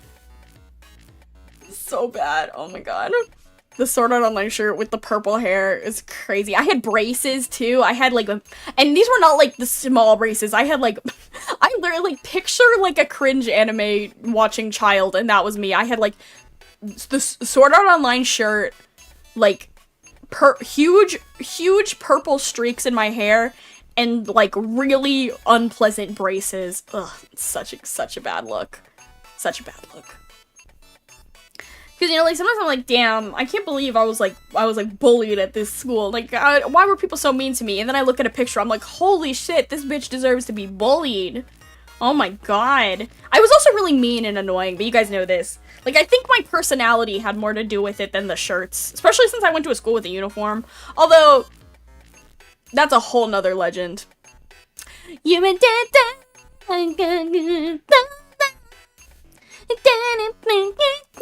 Yes, I sound just like Lisa, thank you, I know. It's a good song, this is a good song. Sword Art, god, I used to be so obsessed with Sword Art Online, oh my god. I read the Sword Art Online light novels, which is like, who's out here writing light novels? I don't even like to read light novels now. I only have a couple.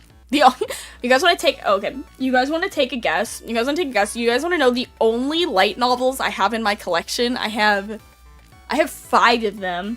I think I've only read 3 of them. Yeah. Any guesses? Any guesses? The only light novels I have? I'm looking at them right now. I don't know, that doesn't help you. If you're a real Amanda fan and you've seen the room tour, you actually saw them. They're on the manga shelf, even though they are, in fact, light novels. Maybe I should read those. Maybe they're funny.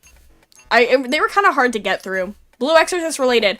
Actually, no, the Blue Exorcist novels have never been officially translated. At least not physically. I think you can get them on, like, the Viz Media, like, digital store. Yeah, you can't get translation. I don't think you can get physical books of the Blue Exorcist light novels in English. Gushing Over- Wait, is that a light novel? No, Gushing Over Magical Girls is manga. I read some of it. Unless there's both. So a lot of things have both. No, it's not Gushing Over Magical Girls, but, oh man, I wish I had some of the Gushing Over Magical Girls manga. Yeah,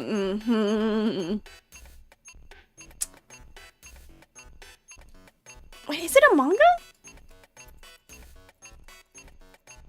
Google time. Dashing magic girls.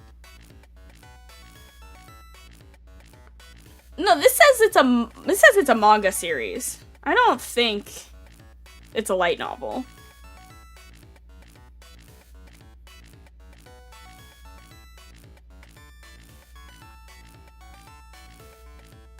What is a light novel?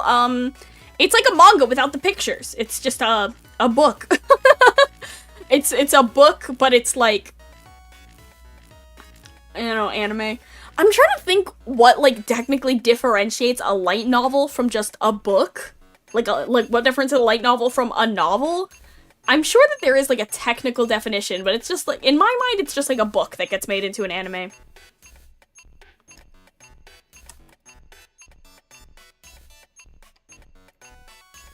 You know what? What is the definition of a light novel? Because I feel like I just know it when I see it because it has an anime cover. Oh, okay. Alright. It's related to the length.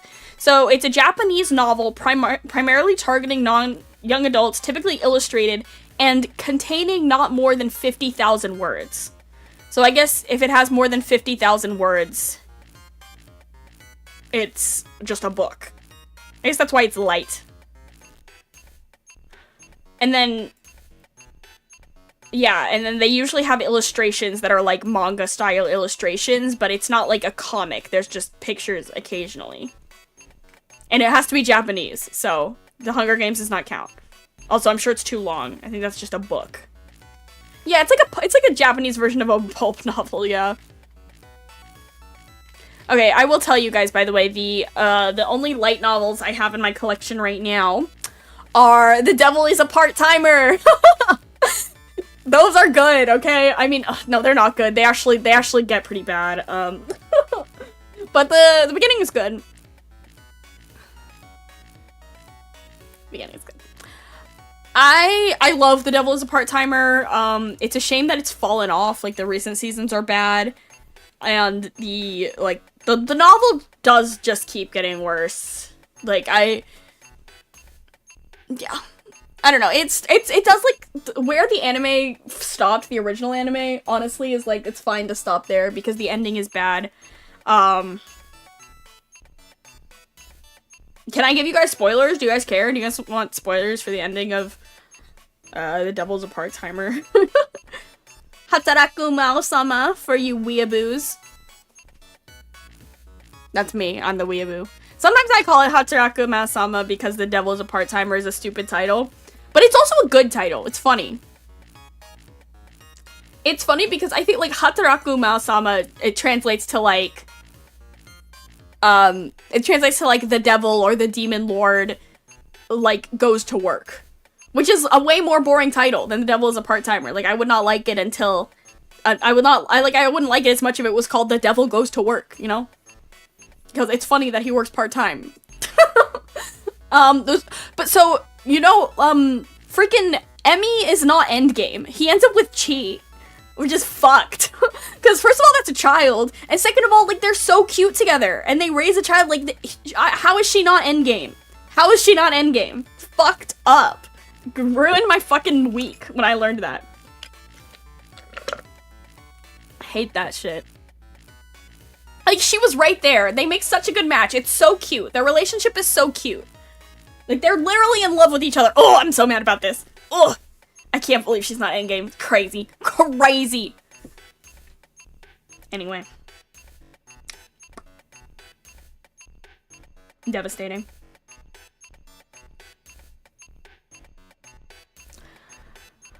Alright, we are way deep down the anime hole. We have been... Spoil Shield Hero too? I haven't watched Shield Hero.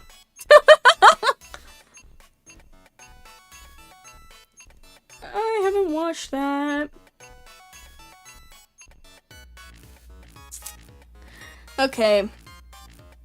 Yeah, we're deep down the anime hole. We're supposed to be talking about... my Europe trip. During which I only watched one anime.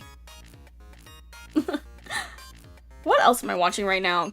I was watching this anime called, Invaders of the Rokojioma. which is like some good 2014 slop. It's about a guy and a bunch of girls move into his apartment and fucking whatever. Yeah. I've been like working from home and stuff, so I'm always putting on some slop in the background. I'm like, that's what I've been watching Invaders of the Ryokujyoma for. I'm like, you know what, this sounds like it will require 0% of my brain energy to watch. This is going on my other monitor while I work. It's one of those. You watch Bocchi the Rock? Actually, no. I haven't watched Bocchi the Rock, but I have, like, gone on YouTube and watched the music, like, the songs. I like the songs. I should watch it. Seems good. You know, I respect, like, everything I've seen of it seems, like, cute and funny. I just haven't watched it. I don't know. Add it to the list. What I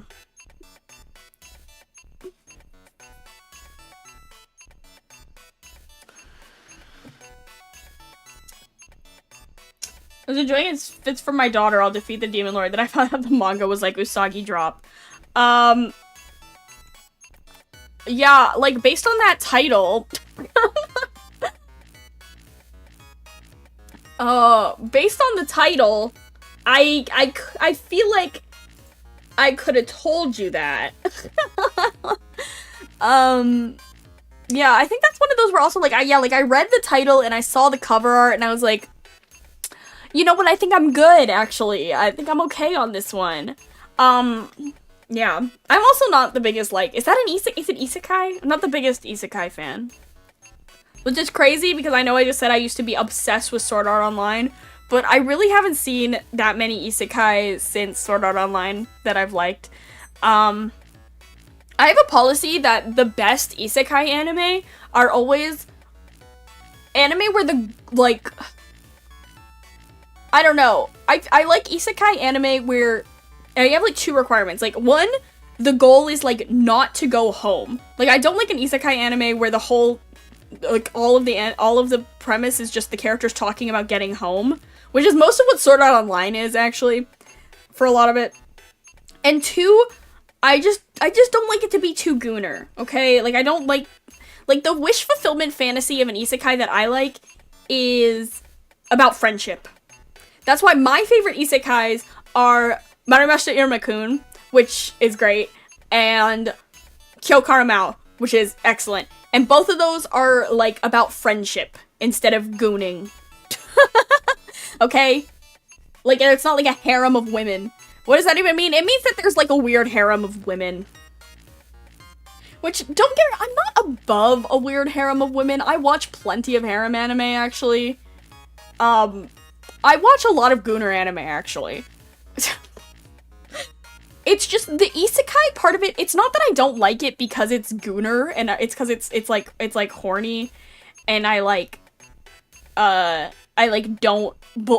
object to that morally. It's just that it's like a boring form of wish fulfillment to me.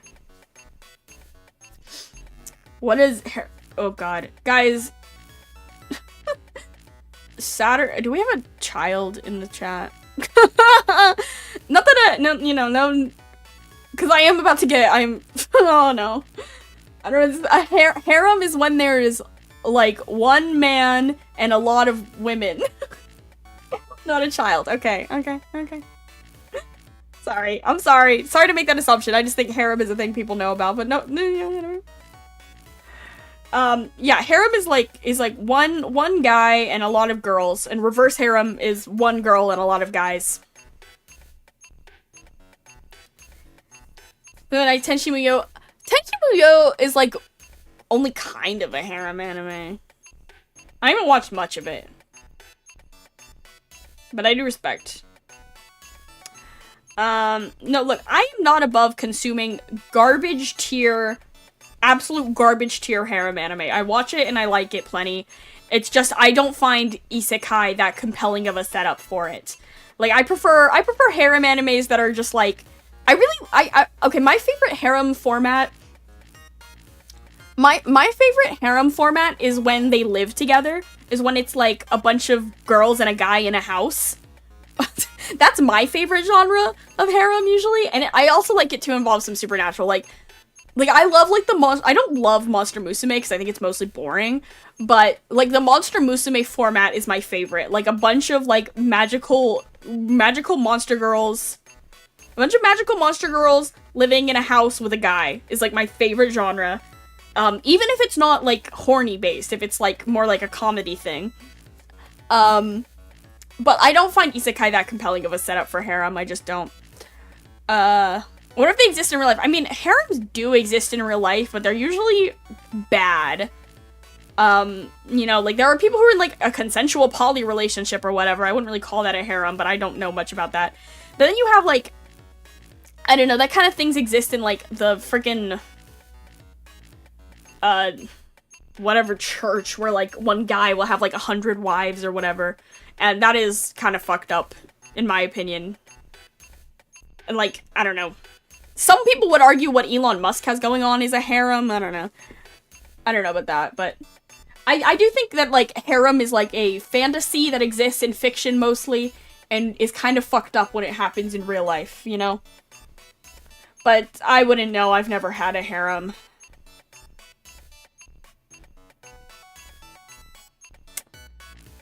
Yeah, I do feel like harem anime is a lot of times just, like, kind of a merch seller. It's less about which girl the main character ends up with, and it's more about which girl the fans pick out that they like, and then you can just buy a bunch of merch of that girl.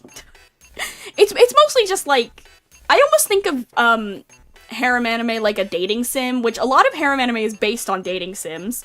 A lot of dating sims are harem. Where it's, like, it's more about just picking the girl you like than it is about consuming the anime, you know?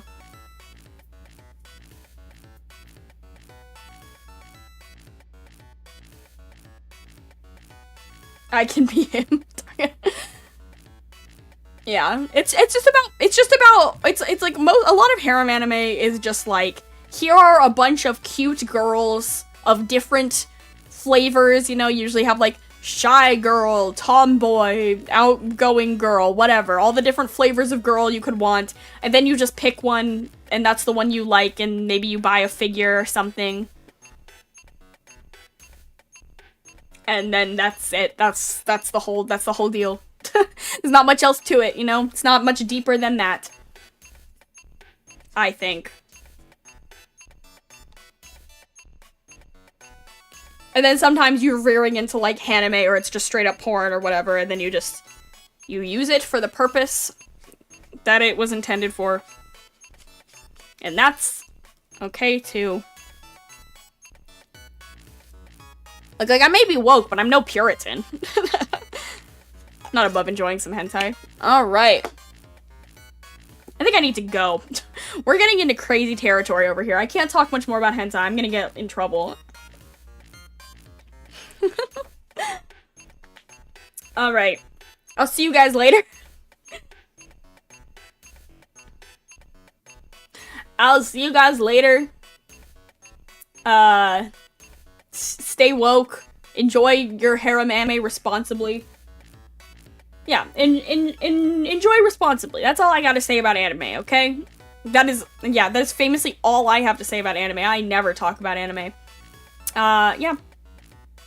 I'm hoping to hit 300 anime pretty soon. Maybe we should have a party. Should I have a party? Should I have a stream for 300 anime?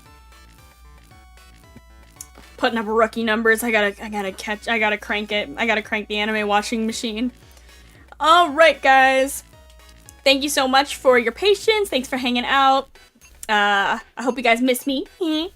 But I hope you guys are hyped to get back to it tomorrow. Paranormicite. I'm so hyped. It was just getting good when I had to go to Europe, so it was like just getting good, and then I was like, alright guys, bye. See you later. So I'm sorry for leaving you like that, but I'm really, really excited to get back to it.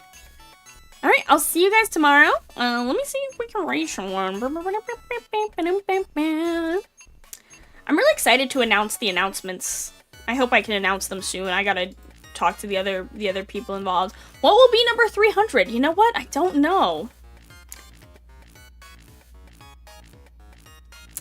Maybe one of the ones I'm watching now? Maybe something different? I don't know.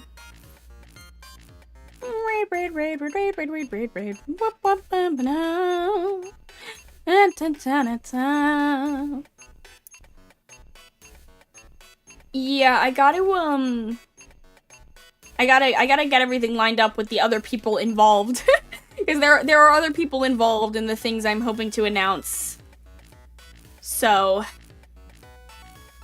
I can't just go announcing things willy-nilly. Oh, we done. Okay, guys. I'll see you tomorrow. Everyone go, your homework for tonight is to go watch the first episode of a harem anime, okay? Everyone go consume one episode of a harem anime, and then tomorrow we'll have book club and we'll discuss our findings. Alright, let's darkness. Have a good night. I'll see you guys later.